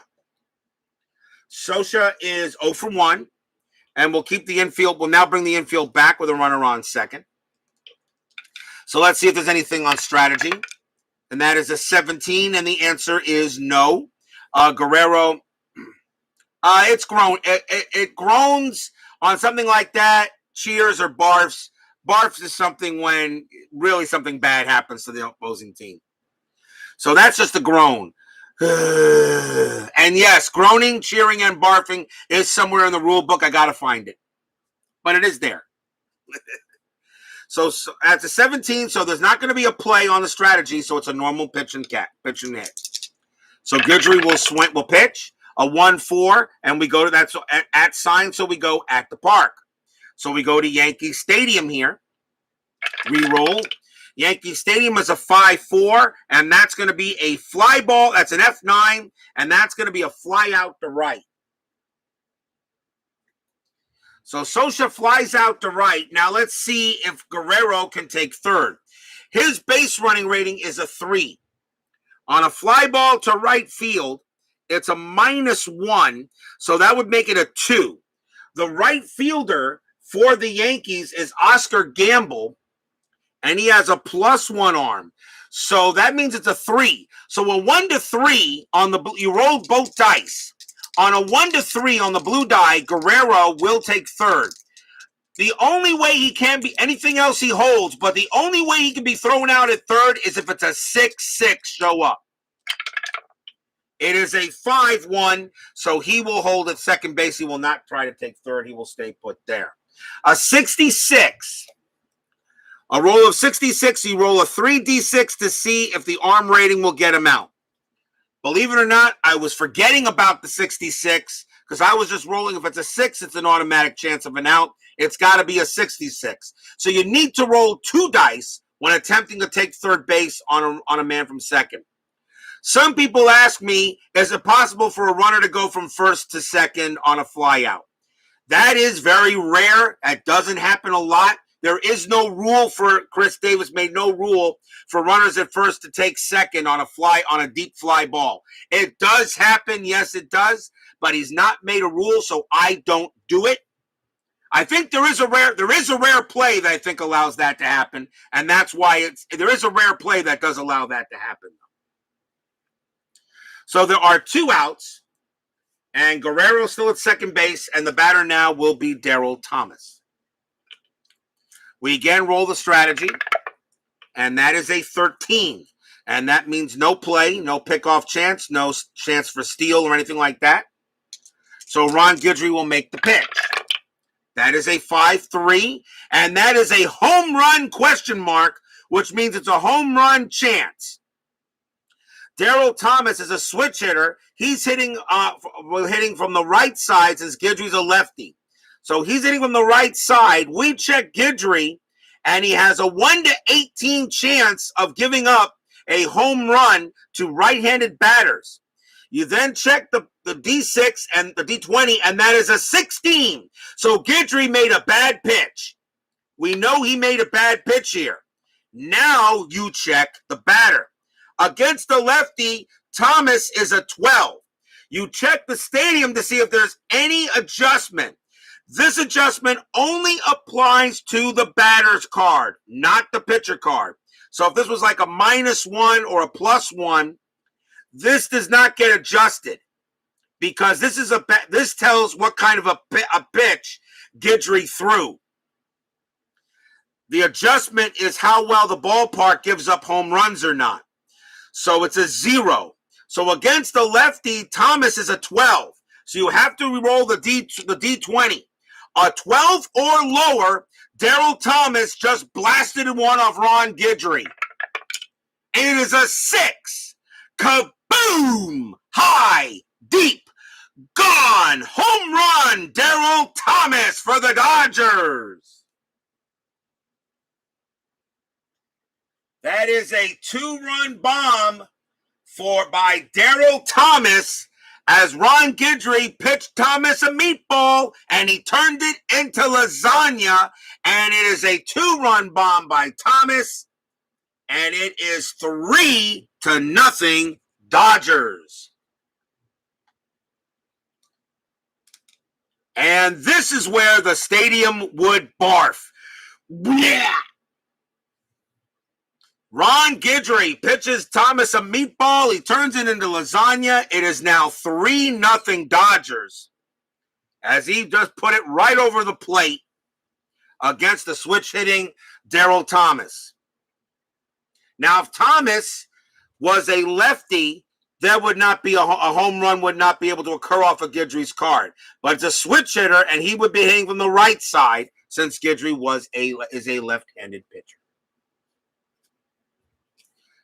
So now the batter is Russell, And Russell is 1 for 1. He has a single. So Guidry will make the pitch, and that is a 5-5. And again, that's at the park. So we now go to Yankee Stadium, and that says 4-2. And a 4-2 comes up an HRP. This is a home run to the pull side. Possible, but this is a possible because you still have to check the batter's card to see if he can hit a home run. So this is an HRP, a home run to the pull side, which means Bill Russell, okay, hit a deep fly ball to left field. So he pulled, as a right-hander, so he pulled this ball to left on a possible home run to the pull side. However, Bill Russell has zeros here, as he did not hit any home runs, and Yankee Stadium doesn't add anything. So yes, even though he didn't hit any home runs, if he was at a stadium that added one to the home run chance, he would still have a chance to hit it. Because anything can happen in a game of baseball. So that would be a home run to the pull side. However, with home runs of 0, he does not get a home run. So that becomes, since there's no chance of a home run there, and it was just a regular play at the ballpark, that is going to be a fly out to left. And the inning will end there.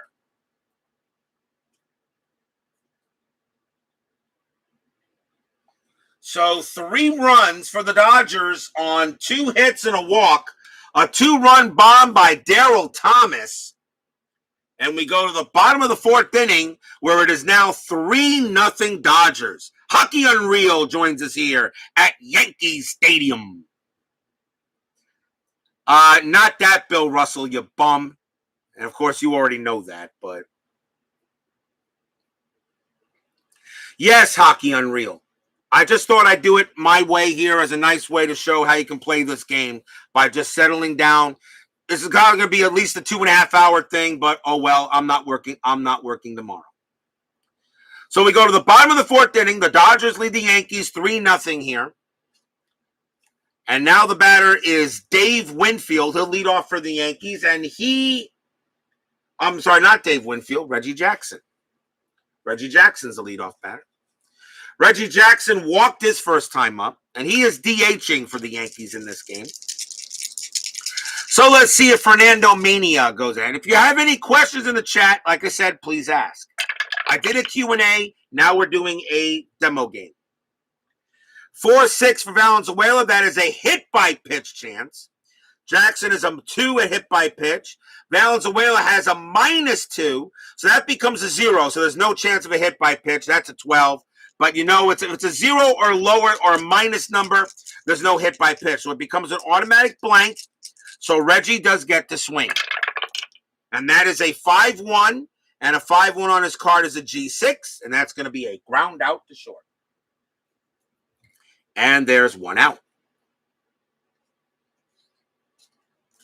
Craig Scarborough joins us here at Yankee Stadium. Welcome, sir, for this demo game. For those of you who are showing up late, this is a demonstration game of inside pitch utilizing 1981 Dodgers and Yankees. And I chose the 81. Well, actually, my subs chose 1981 as the next season to be done. Remember, that season will start October 4th. And we have a good game to start that season off with, the Phillies and the Reds. That's going to be a heck. I can't wait for that one. That game's going to be fun to play. They all are. So here's Gamble. Gamble is 0 for 1. Valenzuela will pitch. It's a 5-2. And that against the lefty, now he has a split rating here. Against the right-handed batter, it would be a strikeout plus 10. But against the lefty, that's a blank. So that is not a strikeout. That is a blank. So that means Gamble gets to swing the bat. And that is a 5-6 on his card. And that is a G3. So he grounds that to first. And that is out number 2. So right now, Valenzuela is pitching like Fernando Mania at this time.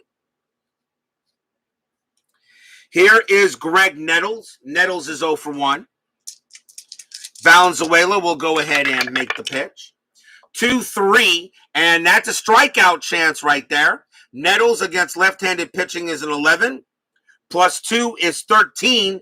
That's a 20. No strikeout there. So Nettles avoids the strikeout. He does get to swing.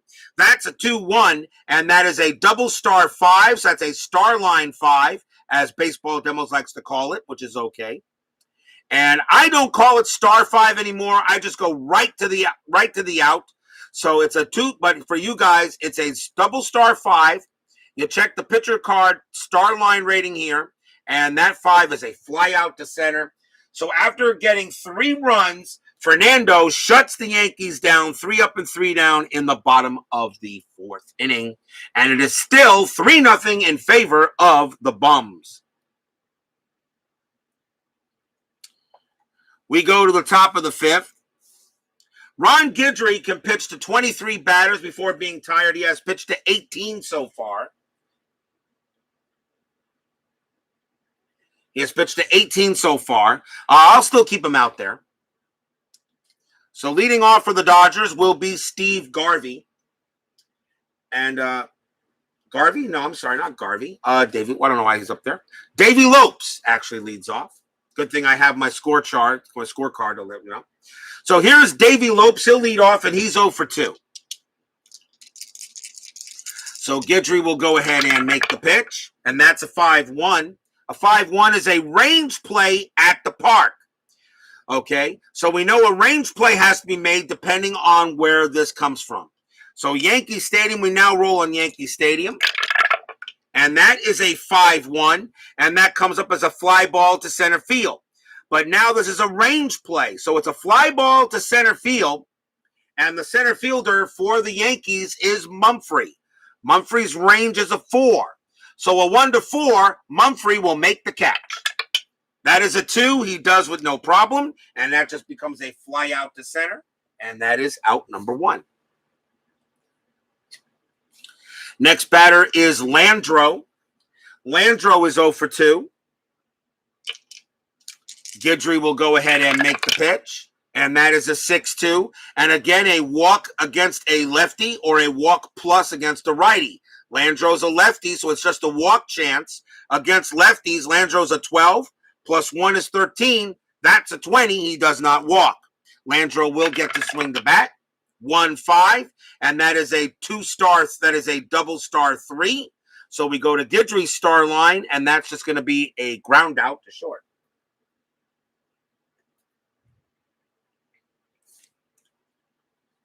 Besides the home run, Guidry actually has pitched pretty well himself. Here is the Lizard, Dusty Baker. He is 0 for 2. Guidry will make the pitch. 3-6. That's a strikeout chance. Against the lefty, Baker is an 8, plus 2 is a 10. That's a 4. He got him. He strikes out Baker, and that is strikeout number 2 for Ron Guidry. So after giving up 3 runs in the 4th inning, he goes 1, 2, 3. So halfway through this ball game, only took an hour and a half to do it. 3-0 here.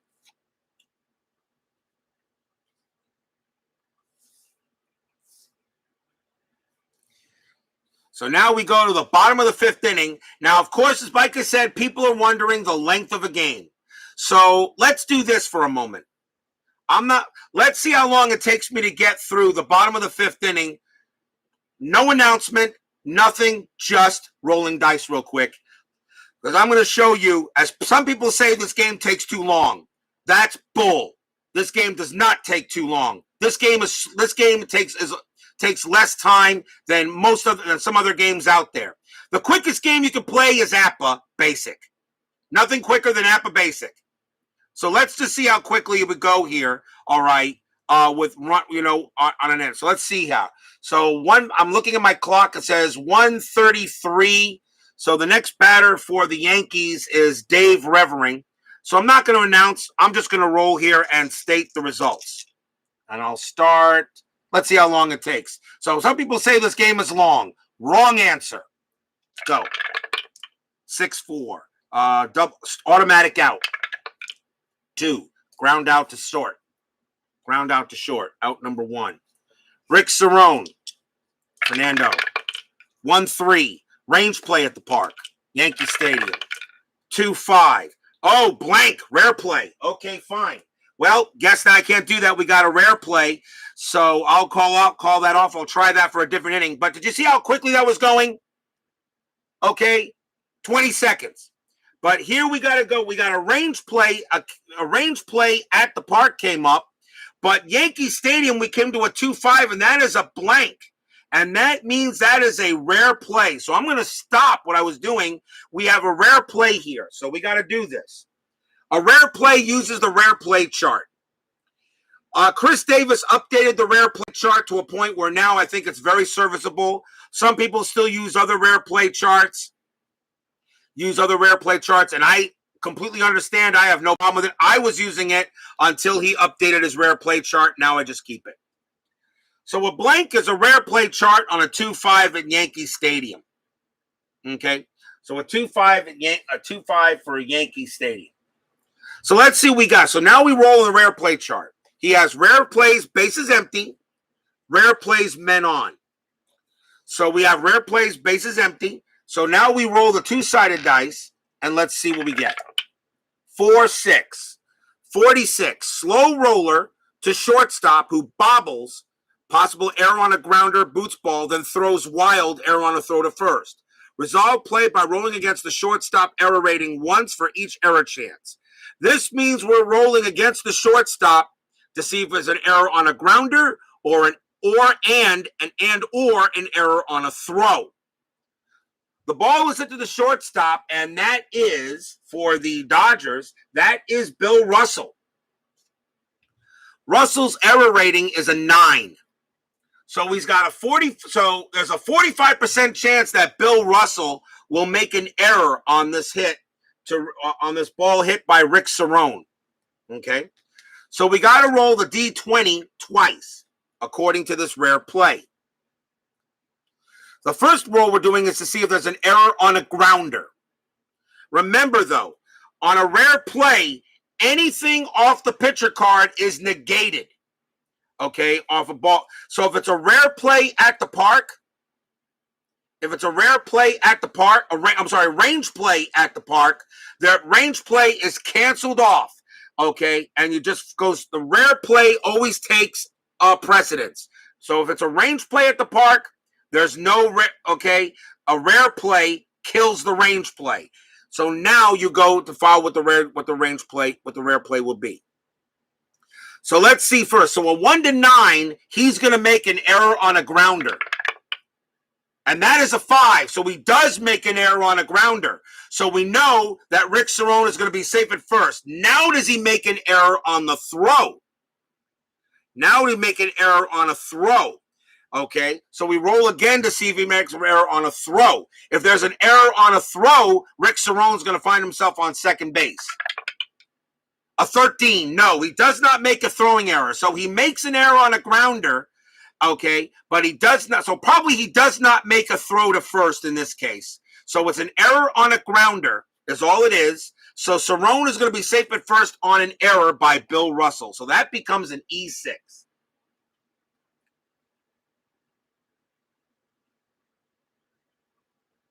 And that is the first error on the Dodgers. As Bill Russell said, not that Bill Russell, you bum.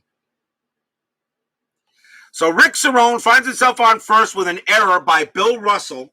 As he made the error on a grounder, he booted it, but he looks like he didn't make the throw to first. He decided, okay, I made the error. I'm not going to try to get him out. So Cerone will stay at first base. That will bring up every Red Sox favorite player, Bucky Bleepin' Dent. Dent is 0 for 1. We'll go to infield to double play depth. Rick Cerone does have a steal attempt of a 1, but his stolen base chance is a 0. However, because Valenzuela has a +2 here, he actually has a +2 stolen base rating. Even though he didn't have any stolen bases, he could actually steal it. But I don't think we'll try, but we'll check, we'll roll the strategy roll. Now, strategy rolls, the rule of a strategy roll is score difference minus the inning. You no longer roll a strategy. So we have 3 minus 0. Okay, so that's a 3. You add the 5 to this, not minus the inning, you add the inning. So that would be an 8. Okay, it is still, you still do a strategy roll here. An 11 or higher, you don't roll a strategy. That is an 11, nothing happening. So Valenzuela will pitch to Dent. And that is a 5-5. And that is a walk plus by Valenzuela. Dent against lefties is an 11. Plus 1 is 12. The plus makes it a 22. And he walked Bucky Dent. So the error is probably shaking up Valenzuela a little bit. And now he allows a walk to Bucky Dent.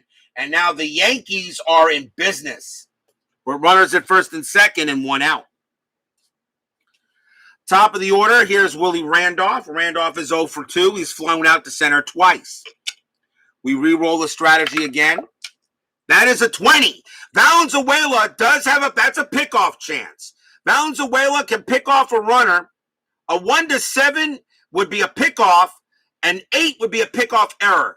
Usually when I got runners at first and second, he turns around to get the lead runner here.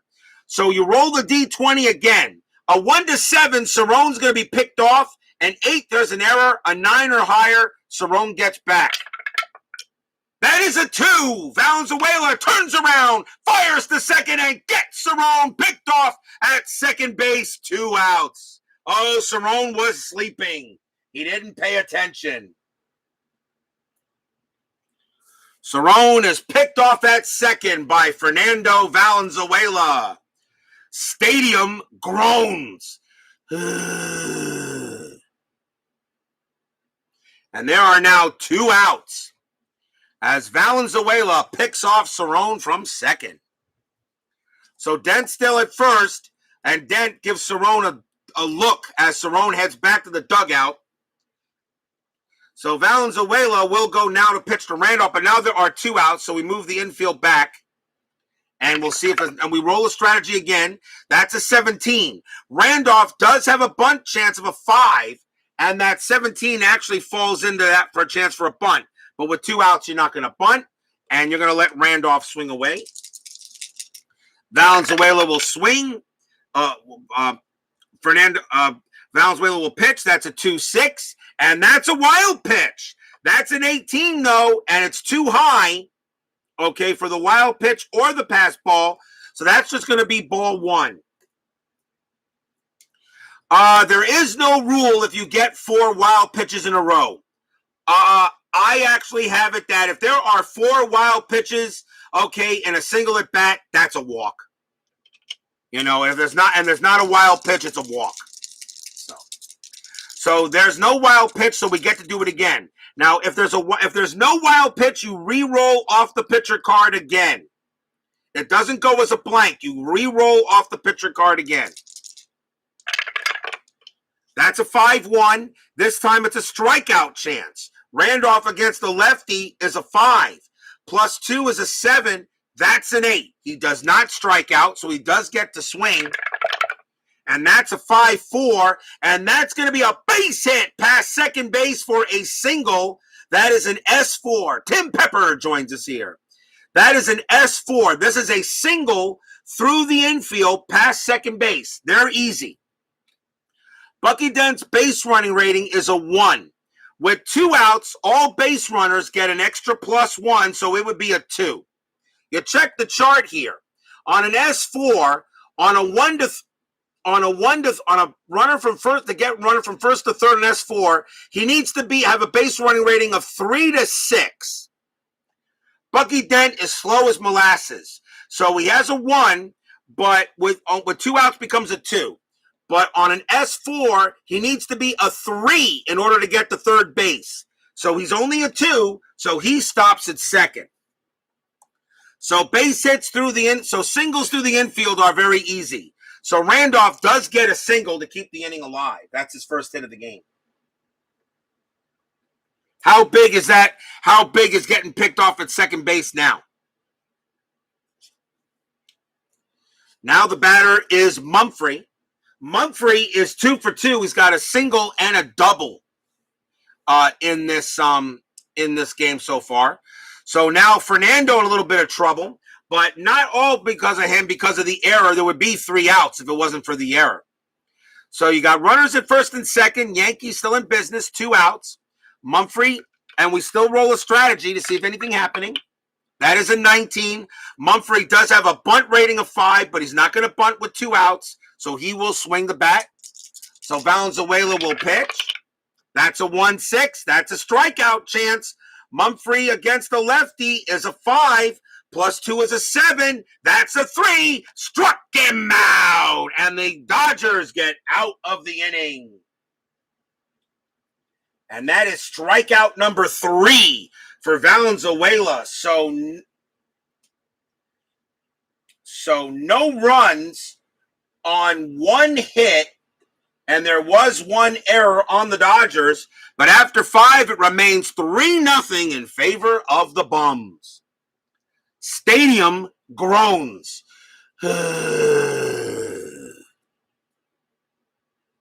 As they had a chance, but couldn't do anything with it.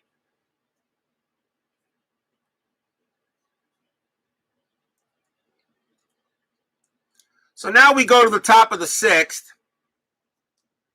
Let's go ahead and see once again how quickly it takes to go through an inning. So let's see if we can do this time without a problem. So Steve Garvey leads off, and he is 0 for 2. So let's see how quickly we can get through this. Guidry, 5-5 at the park, Yankee Stadium, 4-2, home run pull side. Guidry, a lefty. Garvey against the lefties, a 20, 19, bang, home run, 4-0 Dodgers.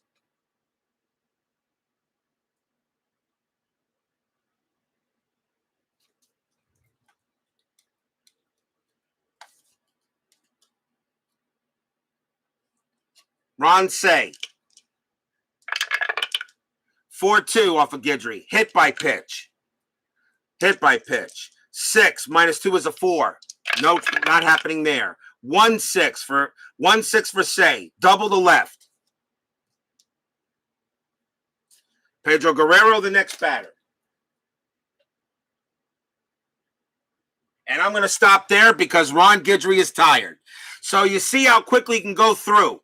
2 dice roll and it's done. But what just happened there? Well, Steve Garvey just went ahead and blasted a home run off of Guidry. It's now 4-0 Dodgers. Ron Say goes ahead, all right, and hits a double. And Ron Guidry has now reached his 23rd, has passed his 23rd batter.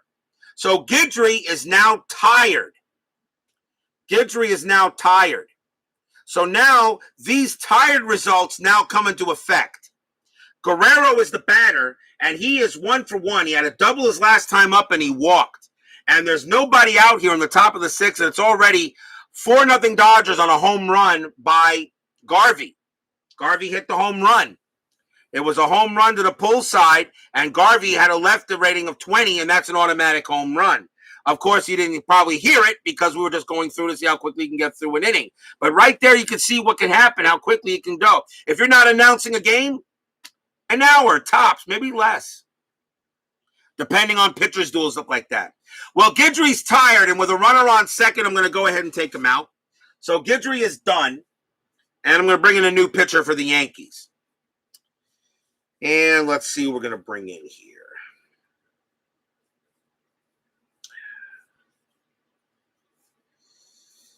Let's see. Who do we bring in for the Yankees? I guess I could just bring in the pitcher that had the most relief appearances that season. Let's go ahead and bring him in. Let's bring in a right-hander, I think. Yeah. Coming on to pitch for the Yankees is going to be Doug Bird. Bird does have starts, but he also has relief appearances. He had 16 starts in 81 and 13 relief appearances, and he is a right-hander. And I'm bringing in the righty because he pitches against righties a little better, and Guerrero's and hit righties as well as lefties. So Doug Bird's going to come in to pitch, and he can pitch to 11 batters before being tired. So I go ahead and mark it on my sheet where his fatigue would be, okay, when we get there. So the Dodgers are in business, top of the 6th inning, 4-0. Ron Say is at second base. Bird is now the pitcher against Pedro Guerrero. And are we still rolling a strat? Yes, because the difference is 4 plus 6 is a 10. So you're still, if it's a 10 or lower, you're still rolling a strategy roll if you're using it. That is a 9, and nothing's happening. So Bird will now pitch now for as Guidry was chased out. So Bird, a 4-6, that's a blank, and that goes to Guerrero's card. Pedro Guerrero, a 5-6, and that's going to be a fly out, an F7, and that's going to be a fly out to left. Ron Say has a base running rating of 2, but a fly out to left is a -3 modification, which automatically makes him a -1 before I even look at the outfielder card. So that he's not going to go to third on that. So he will stay put at second, and that is out number 1. Next batter is Scioscia. Scioscia is 0 for 2. We still roll the strategy, and that is a 4. Say is not doing anything at all with the 4. And no hit and runs anyway with runners on second. So Bird will go ahead and make the pitch. And that is a 5-4. And again, it's a split chance. Against a righty would be a walk. Against a lefty would be a blank. Scioscia's a lefty. That is a blank. We go to Scioscia's card. And that is a 2-4. And that is a G1. So that is a ground ball right back to Bird. Bird's going to take it. He'll throw to first for out number 2. Now, Ron Say on second, when you have a runner on second, runner on a ball hit to the pitcher, runner holds on balls hit to shortstop or pitcher if roll is higher than base runner of runner, otherwise advance to third. This is interesting in the chart because the chart says if roll is higher. The rule book says if roll is higher or if the roll is so that means that if the roll is equal to or lower, he advances. So Ron Say is a 2. So a 1 to 2, he'll advance to third. That is a 5. He'll hold at second base. It was hit too hard. So Say holds at second base. So there's 2 outs on a ground ball right back to the pitcher. So now the batter is Daryl Thomas. Thomas hit a home run his last time up. He's 1 for 2. He had 4 home runs that year, but he got a home run off of Guidry. So now there are 2 outs. Let's check the strat. That is a 16. Baseball Demos calls this strategy roll for Stratomatic the Havoc, and that makes good sense for that. That's a 16. Nothing happening on the strategy roll, so it's going to be a normal pitch and swing. So Bird will pitch. That's a 4-4, and that is an error on a grounder. So a possible error on a grounder depending here. So Daryl Thomas will get a chance to swing. 3-2. And now we have something that you guys need to see. So this you might want to pay attention to. Again, this is a split rating. Against the lefty, this is a ground ball. Against the lefty, this is a ground ball to short, and this would be a possible error chance.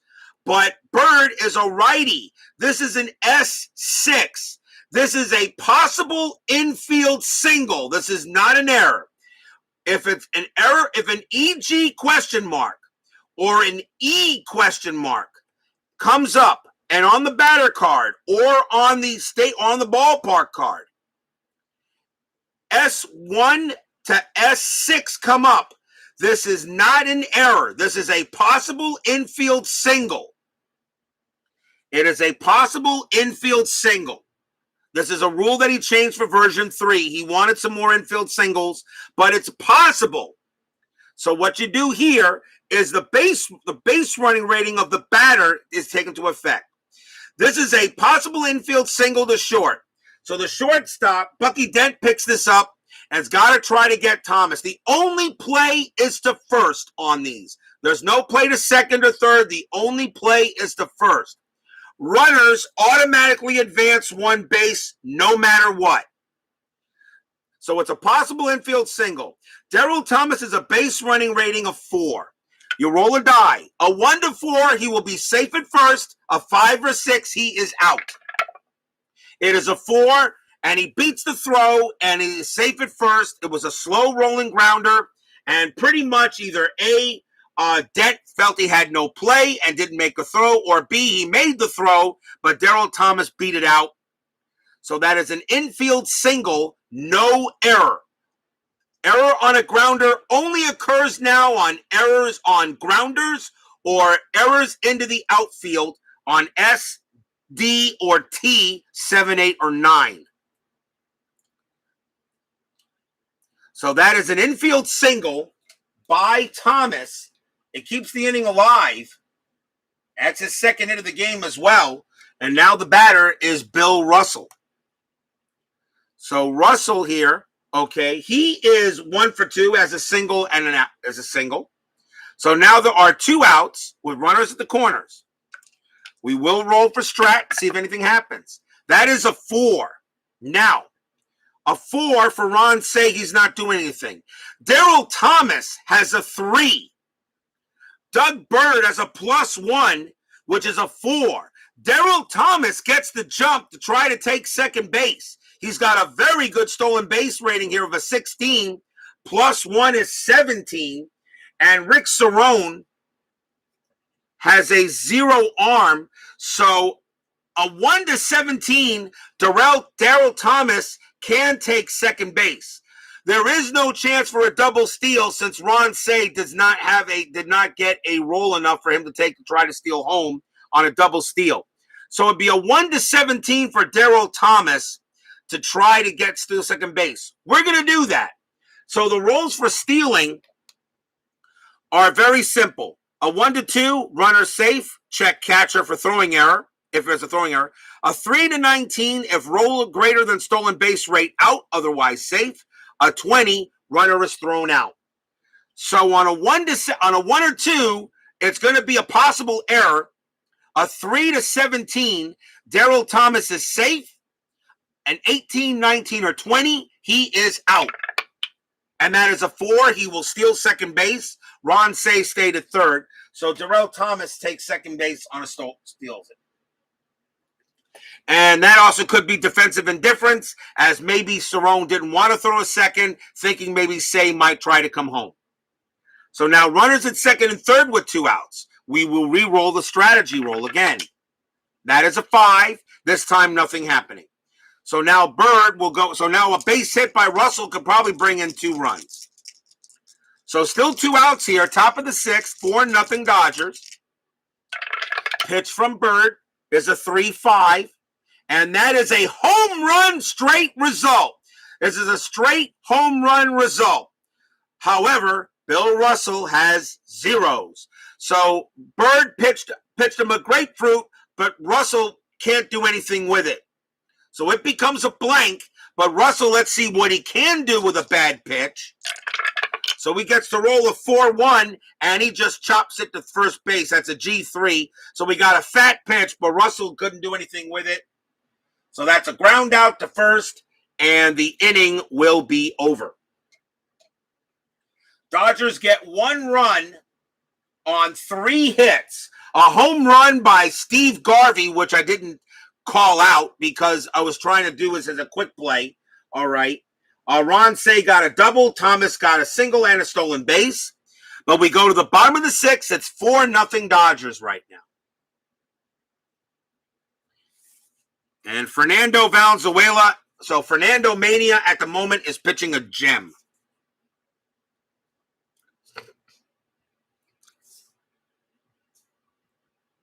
So now we go to the bottom of the 6th. And Dave Winfield will lead off, and he is 0 for 2. Valenzuela's got plenty in the tank yet. He can pitch to this line. He can go through. He hasn't been through the lineup yet. This is his 3rd time through the lineup. So Fernando will make the pitch, and that is a cock die. I'll re-roll it. 4-6. For Valenzuela, that is a hit by pitch possible. Winfield is a 2. Valenzuela a -2, which is a 0. And that 6 is going to be too high. So he does not plunk Winfield. 3-3, and that's going to be a *5, a star line 5. You go to Valenzuela's 5 on his line, and that is a fly out to center. And that is the 3rd straight time Winfield has flown out to Thomas in center field. Here's the candy bar, Reggie Jackson. Jackson is 0 for 1. Needs to stick to hoops. Yeah, I know, right? He has a single, but he did commit an error. So Valenzuela with the pitch, 1-5, and against the lefty, that is a blank. That's a split opportunity. But Jackson against the righty would be a strikeout plus, but against the lefty, that is a blank. So no strikeout. Jackson will swing. 5-3, and he just grounds it. That's a G6. And that's a ground out to short for second out. Next up will be Gamble. Gamble is 0 for 2.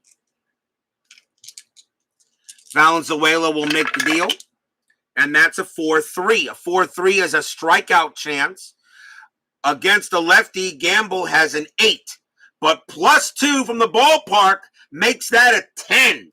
And the D20 is a 10. So once again, Yankee Stadium doesn't help out its own team. He struck him out. And that would be what I call a called strike 3. That would be a strikeout. That is strikeout number 4 for Valenzuela. 3 up and 3 down. I would call that a called strike 3 due to the stadium giving out the strikeout, not Gamble doing it.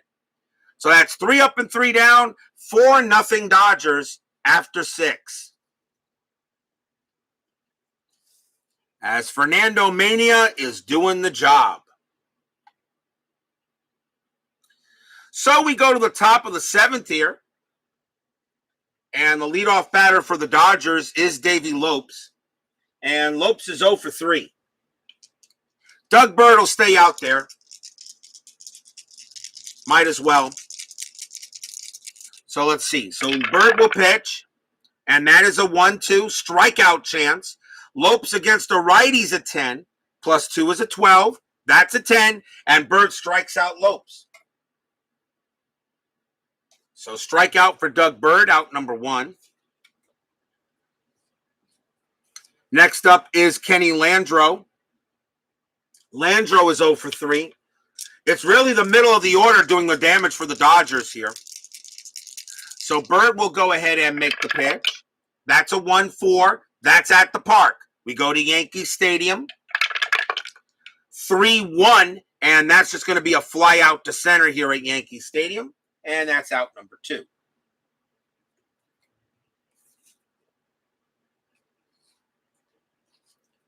Next batter is Dusty Baker. Baker is 0 for 3. Bird will go ahead and make the pitch. 6-3. So look at his card. 6-3 is a strikeout chance. Baker against a right-handed pitcher is a 6. +2 is an 8. That's a 1, and he gets Baker. So Bird has a nice inning. He strikes out 2 of the 3 batters he faces. And that's a 3 up and 3 down. And we are at the 7th inning stretch. So we're at the 7th inning stretch. And the Dodgers lead 4-0. And go ahead, sing Take Me Out to the Ball Game, and I will be right back.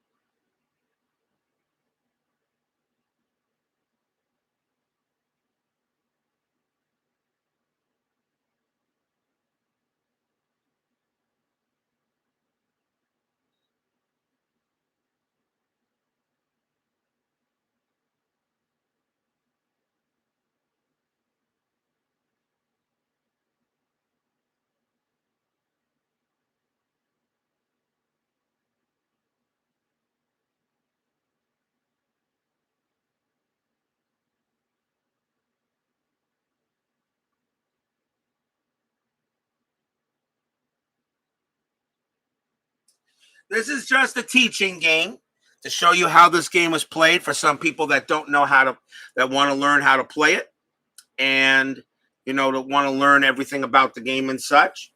So it's just a teaching game. And remember, guys, the 1981 season will not start until October 4th.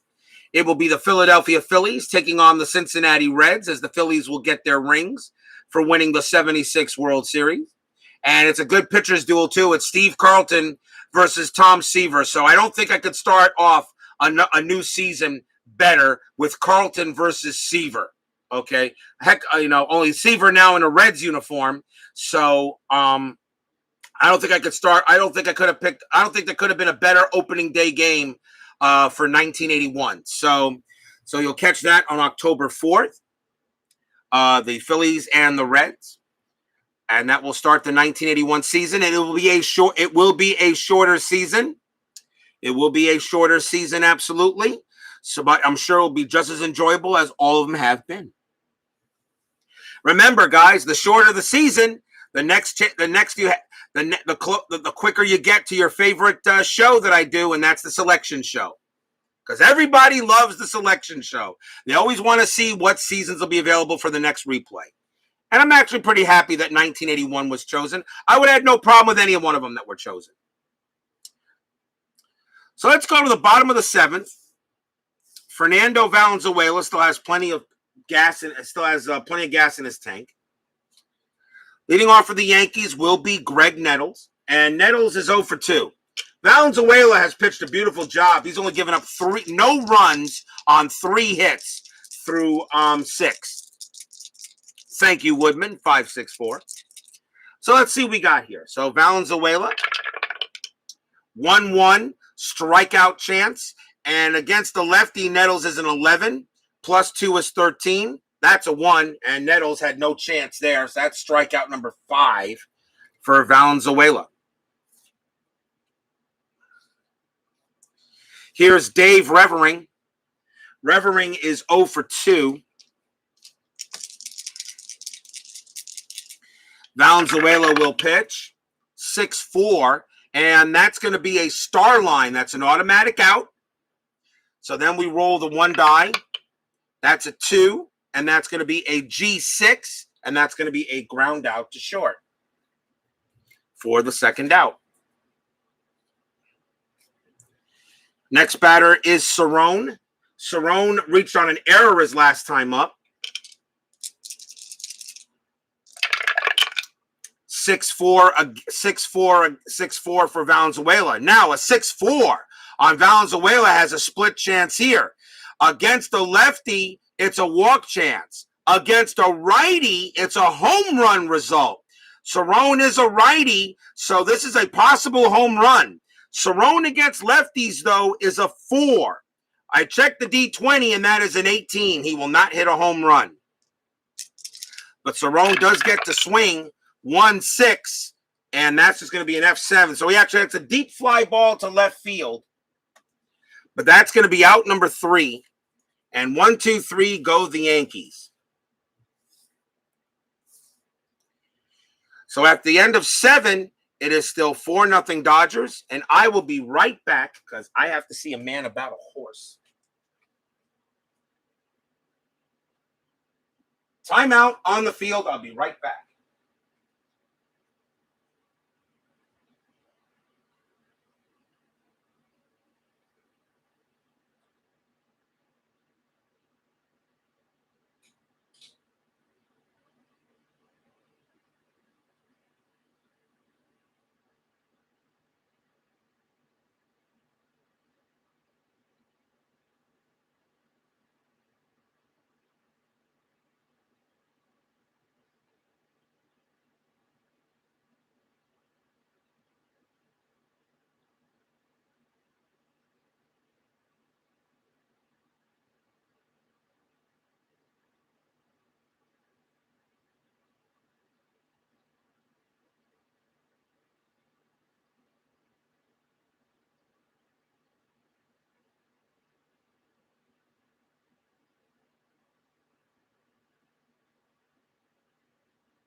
I do apologize, gentlemen, but unfortunately, sometimes,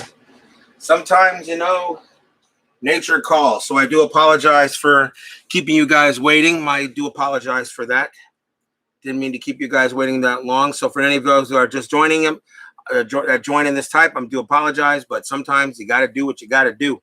And unfortunately, I wasn't going to make it to the end of the game before I had to do what I had to do. So let's get back to this game. So let's try to finish her off, shall we? So where are we in now? We are in we're the top of the 8th inning, where the Dodgers lead the Yankees 4-0 here. So we're here in Yankee Stadium. Doug Bird. Let's see here. Steve Garvey leads off for the Dodgers, and he hit a home run, although pretty quietly because I didn't state he had because I didn't go crazy with it. Garvey's 1 for 3. I'm going to go ahead and I'll let Bird stay in there. He actually done pretty good, so we'll see. So top of the 8th inning. Let's see if he can pitch the game. So Bird is a 1-5, and that is a blank, so we go straight to the batter card. Garvey is a 5-4, and that's a ball hit to center field, so that's a possible hit, and that is a 1. Against a righty, Garvey is going to go ahead. That 1 falls in as a single, so a 1, he gets a single. He has a much better chance to get a double or a triple, but that is a 1, so Garvey gets himself a single, so he gets his second hit of the game. So a base hit for Garvey, and he'll head to first base. And that will bring up Say.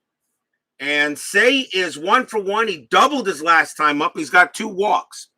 Now we see there is no more strategy roll. 4 minus 0 is 0 plus 8 equals 12.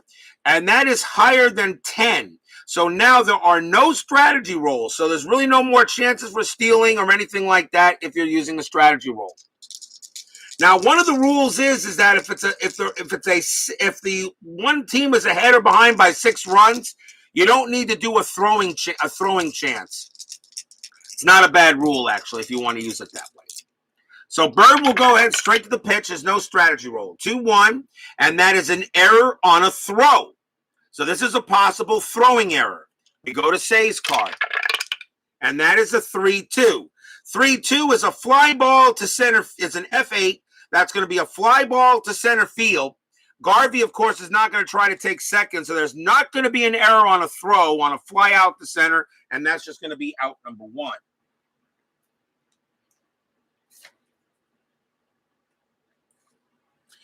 Next up will be Guerrero, and Guerrero is 1 for 2, has a double and a fly out to left. So let's see. No strategy roll, so Bird will pitch normally. 4-6, that again is a blank. Nothing happening there. Guerrero will swing.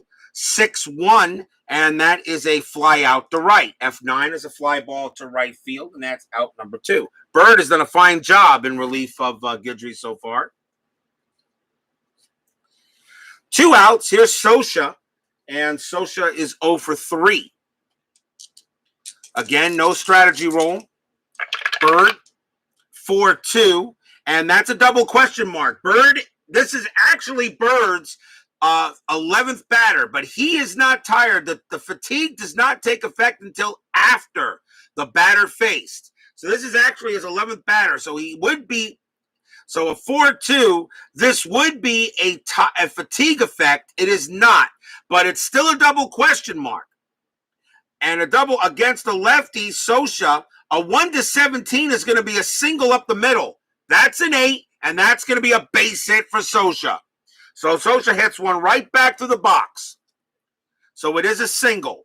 Steve Garvey has a base running rating of 4. With 2 outs, it becomes a 5. So it becomes an S1. On a single up the middle, S1, 1-3, a base running rating of 4-6. Will get the third. Well, Garvey has a 4, but it's a 5 with 2 outs because he's off with the pitch. So Garvey will make third, and Scioscia gets first. So that is a base hit for Scioscia, and that's his first hit of the game. So now runners in the corners with 2 outs.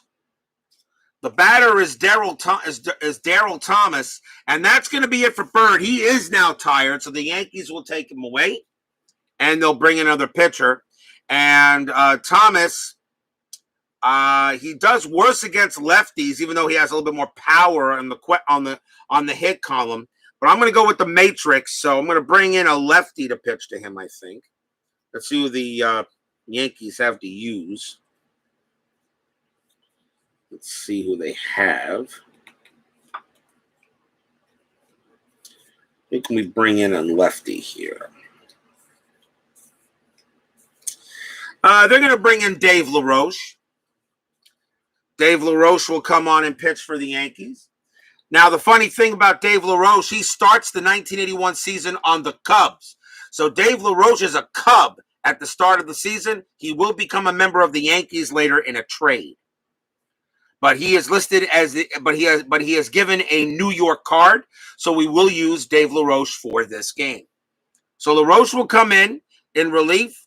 That can pitch to 7 batters before retiring. He had 25 relief appearances. Al Red Sox fan, King of the Hill, joins us for this teaching game. I hope you did not play your game 5 for the Red Sox against the Cardinals there, Al. I hope you haven't done that yet. If you haven't, that'd be great because I want to get to that as soon as I get done here. Daryl Thomas is 2 for 3, has a home run, a single, and a stolen base. So Dave LaRoche will come in and pitch with 2 outs here. Thank you there, Al Red Sox fan. I can't wait to see that. Go Bo Sox. So runners at first and third. LaRoche will get a chance to pitch to Thomas. So Thomas, a switch hitter, he'll hit from the right side. No strategy roll. LaRoche, 2 to 4, and that is a strikeout chance. Okay. Thomas against the lefty is a 6, plus 2 is an 8. That's a 5. He got him, struck him out. And that retires the side. So no runs on 2 hits for the Dodgers as they still lead 4-0 here in this demonstration game here between the Dodgers and the Yankees. 1981, the season you guys chose for the next replay to start October 4th.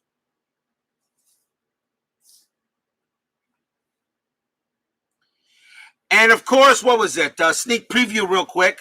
Brian Patterson brought up something here that you guys might be interested in seeing maybe. So appearing on this channel in the very near future, Tiger leader, Gato leader, Corsair leader, and I have Sherman leader, U-boat leader, Zero leader, and B-17 Flying Fortress leader also all coming in. So we're going to add some more. So we're going to add some more besides still continuing. Of course, we're still continuing Arkham Horror, but still continuing Arkham Horror as well. So I want to add a little World War II to my channel as well and try to branch out a little bit. So hope you guys may be interested in that if you are. ID Jester, of course, likes the games, and I thought the leader games would be pretty quick to play. So we'll get to that sometime. So hopefully you might be interested in that. Meanwhile, bottom of the 8th here, Dodgers lead 4-0 here at Yankee Stadium. Fernando Valenzuela is pitching an absolute gem. No runs on 3 hits through 7. Leading off for the New York Yankees will be Al Red Sox fans' favorite player, Bucky Bleepin' Dent. I know Al Red Sox fan is a huge Bucky Dent fan. I know he loves Bucky Dent. He loves him. I know he does. I know Al Red Sox fan has posters of Bucky Dent all over his room. Dent is 0 for 1. Valenzuela, 5-2. Dent is a righty and a split chance. So against a right-handed batter, Valenzuela has a K+. This is a strikeout plus 10. Works something like a walk. And so Bucky Dent against the lefty is a 5, plus 2 is a 7, but it's a strikeout plus 10, which makes that a 17. That is a 4. He struck out Bucky Dent. So our Red Sox fans' favorite player, Bucky Dent, goes down for strikeout number 6, as our Red Sox fan says, with darts in it. I was counting the seconds when you're going to say something there, Al. So that is the 6th strikeout for Fernando Mania. Top of the order, here's Randolph. Randolph is 1 for 3. Rick Query joins us here at Yankee Stadium. Wonderful to have you here, sir. Rick Query is the moderator of the Inside Pitch Facebook group, a very fair man and a very good man, I should say. And I'm glad he joined me here for this here. So welcome, Mr. Query. I think it's the first time you ever visited my channel. Glad to have you here. Valenzuela will go ahead and make the pitch. And that is a 3-4. And again, against a K or a parentheses W. Valenzuela is still not tired, so this W doesn't take effect, so it is a strikeout chance. Randolph against the lefty is a 5, plus 2 is a 7. That's an 18. He does not strike out Randolph. Randolph gets to swing 4-5, and that is a G6, and he just grounds it to short. As Fernando has totally handcuffed the Yankees in this game.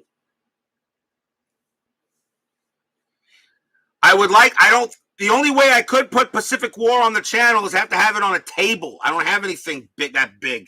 Maybe in the future I would like to. But yes, I can't wait for GMT to release the new Pacific War. Here is Jerry Mumphrey. Mumphrey is 2 for 3, has a single and a double.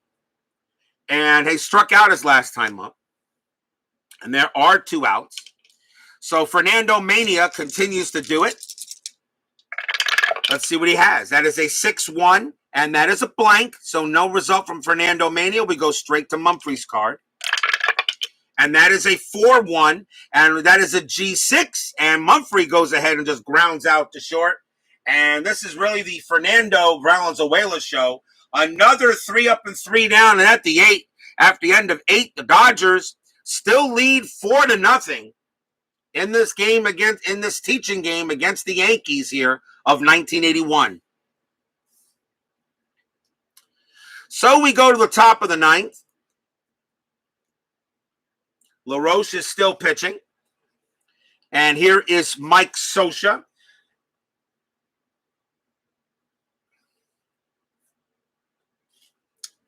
And Scioscia is 1 for 4. He has a single. So top of the 9th inning, 4-0. LaRoche, of course, remember in 1981 he starts with the Cubs. He becomes a Yankee later. LaRoche, a 6-4. That's an error on a grounder. That's an error on a grounder. So now we go to Mike Scioscia's card. And that is a 5-6. A 5-6 is a line drive, is an L4. That's a line drive to second. It's a line out to second. There's no error there, so it just goes as a line out to second, and that's out number 1.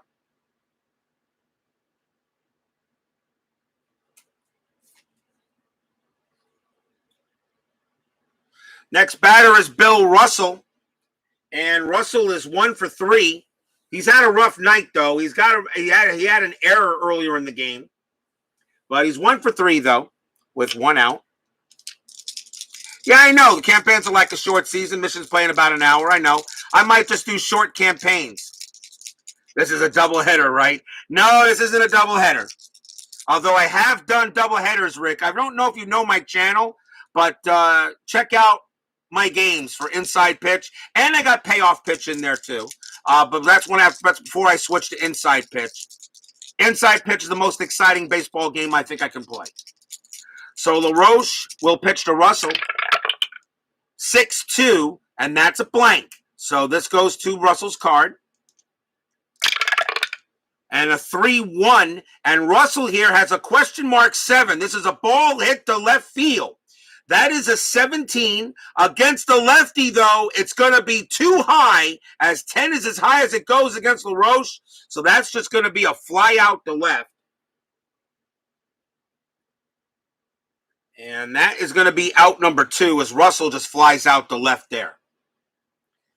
Normally, Rick, these games don't go 2.5 hours unless I'm in extra innings or something like that. I've had games that go 3 hours sometimes, but mostly my games last about somewhere between an hour and a half when I'm just playing the game outright. This is just a demo. I'm just showing everybody everything how to play the game. So next batter up will be Lopes. Lopes is 0 for 4. And they're now 2 outs here with the Dodgers still leading 4-0.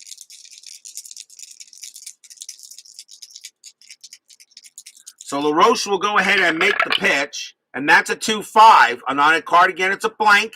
So nothing happening here. So we go straight to Lopes' card. And that is a 5-2. And Lopes, oh boy. Here's a split chance for Lopes. Against the righty, Lopes hits a fly out to left. But LaRoche is a lefty. That is an H. That is an H7. That is a home run. Kaboom! High, deep, gone. Davy Lopes smacks a home run right off of LaRoche. And that is not a mistake by LaRoche. That's just power by Lopes. He had 5 home runs only that year, but a lot of them I think 4 of them were against lefties, and Lopes powers that one out of here. Home run, Lopes, 5-0 Dodgers.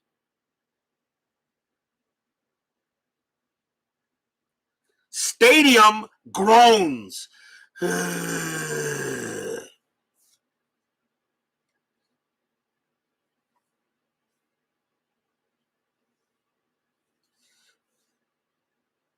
Yep, exactly.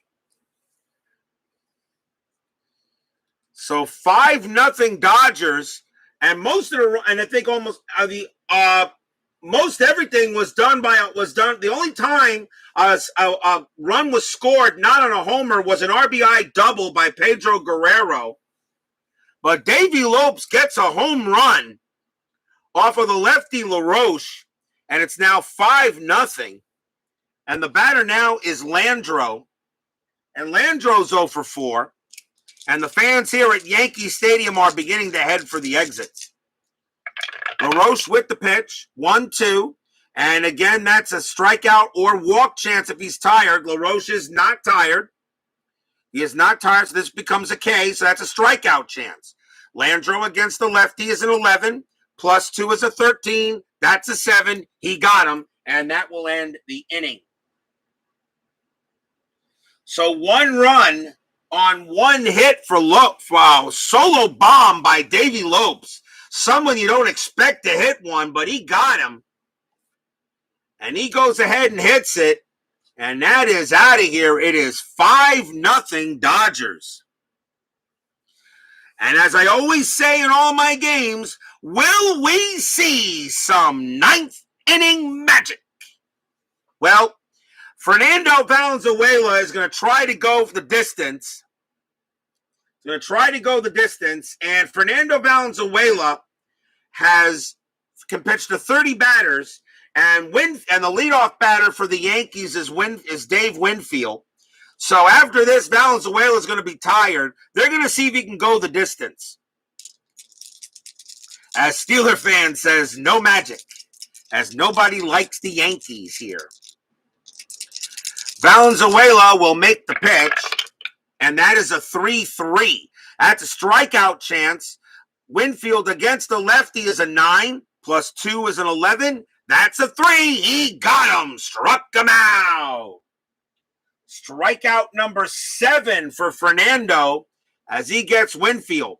Fernando Valenzuela is now tired, and that's why I marked now a yellow to state that he is tired. So now if it hits a fatigue result, I have to take him out of the game. But there's 1 out. We're going to see if Valenzuela can go the distance. Next batter is Reggie Jackson. Jackson is 0 for 2. 1 out here, bottom of the 9th. It is 5-0 Dodgers in this demo game. Valenzuela will make the pitch. That's a 1-3. That's a range play at the park. RP at sign, which means we go to the Yankee Stadium. So now we roll in the Yankee Stadium card. and that is a 1-6, and that is a G4. But it is a range play, so a play has to be made by the second baseman. So it's a ball hit to second. Second baseman is Davey Lopes. His range is a 3. The infield is normal, so it's just a 3. So a 1-3, Lopes will turn that G4 into an out. And it is a 3. He's got it, and he throws to first for out number 2 as he gets Jackson. And the last chance for the Yankees will be Oscar Gamble. Gamble is 0 for 3. So Fernando Mania has been excellent tonight. So now they're going to see if he can close the deal. Fernando Mania, Tommy Lasorda, ready to give Fernando a big pat on the back if he can finish this off. Here's the pitch from Valenzuela. 6-6. That is good. And now it's a great thing we're doing a teaching game. So here you go. It's a 6-6. That is a parentheses S1. He is tired. That is a base hit. That is not a blank. That is a base hit, and that's going to take Valenzuela out of the game, since I do use the optional rule that if a tired pitcher does hit the fatigue result, he is done. Gamble does get a single, and he will go to first. What? Did you expect a 1-2-3 closing inning at RJL 518? I think not, even in a teaching game. So Valenzuela will be done as he cannot finish the job. So we will send him to the showers, and the Dodgers will bring out a pitcher. And let's see who they're going to go with. Let's see who we have.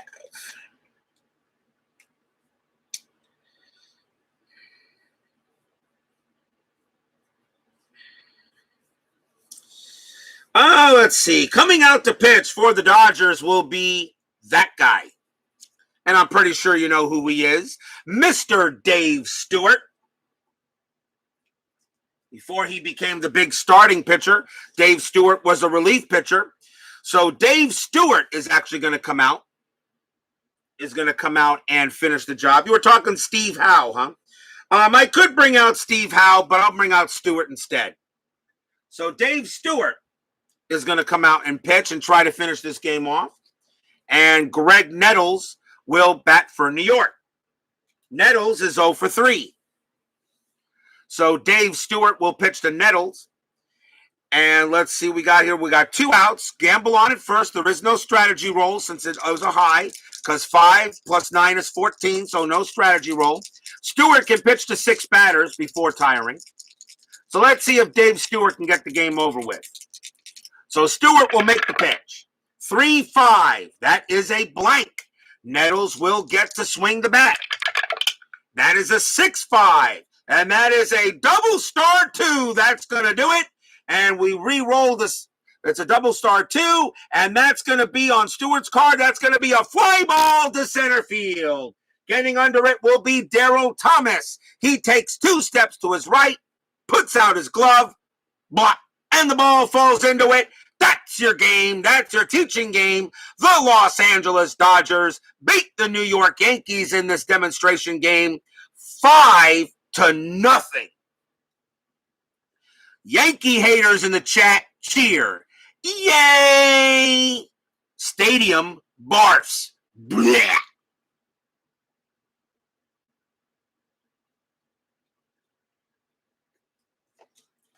So now I go ahead and I tally up the line scores you can see here from the strat, and I give you a final line score, which makes it easy for me to get the line score for you.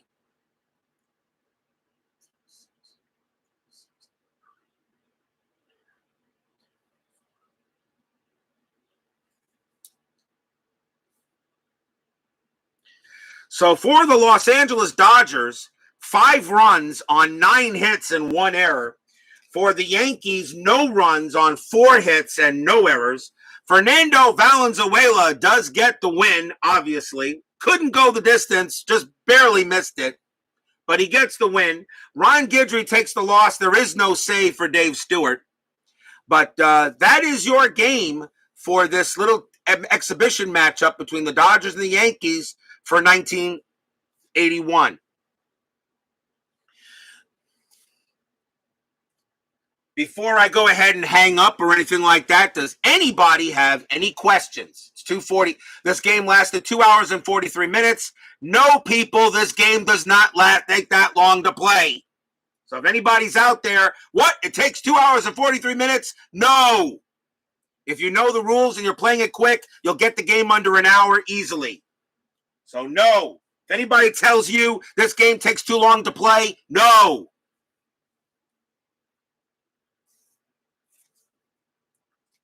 If it takes too long to play, they don't know how to play it. That's as simple as that. And it took a while for me to learn it, but when I settled down and got into this game, I knew this was the game I wanted to play. So does anybody have any questions at all they want to ask before I hang it up here? If anybody's got any questions, you can ask me anything you like. As I said, the 1981 season will begin on October 4th. I already have, as I told you, I already have the 10-minute ticker, the FastScore already set. Already got the fringe players already printed and set to go on cardstock, ready to go. Manfred is going to come up with rules to shorten your games. Manfred can go take. Manfred can go to take a long walk off a short bridge. Have I moved to the version 3 rules? Rick, come on. I helped Chris make the version 3 rules, so yes, of course. That's all I play is version 3. I play his rules as written, minus a couple of house rules, but that's it. So yes, Rick, I'm on version 3. I help him make the rules. Him, John Brewer, and all that. So, you know, that's all there is. No 7-inning games and no ghost runners and no runners on second base. Even if I was replaying the 2020 season, we wouldn't be doing that. Abomination of a rule. So no, we're not. I play only version. I played the rules. My season went through with the rules with him there, Rick. So, and me and Chris, I love the man. The man's awesome. I've had anytime there's an error in any of the anytime he makes an error, there's any errors on any cards he sends me. Okay, he takes care of it immediately, Rick. He is awesome. Nobody has better customer service than Chris Davis of Inside Pitch. Nobody. He has never had any issues. I've never had an issue with him at all. And I have every one of every one of his seasons, Rick. From 1956 to 2020, I have every season printed, not PDF. So I got like 30 boxes behind me full of seasons. So I can play any Inside Pitch season, my friend. So that's why I'm a huge Inside Pitch player. This is going to be my baseball game of choice. And I'm not going to knock any other games. Everybody has their own choices. But Inside Pitch, if you guys don't know how to play this, you have to give it a chance first and learn the game and learn the rules. The one thing about Inside Pitch, no fast action cards to throw over, no charts that decide the play. The only things that decide the play is the dice. These decide the play and what's on the cards. And the only chart that resolves a play on its own is the bunt chart. These are the only charts that resolve a play on its own. No other charts do this. You still must have the dice and the cards. Simple. So for anybody out there, if anybody here has any questions about Inside Pitch, please ask me or please join our Inside Pitch Facebook group, or of course Universal Baseball. That's Tony Porter's group.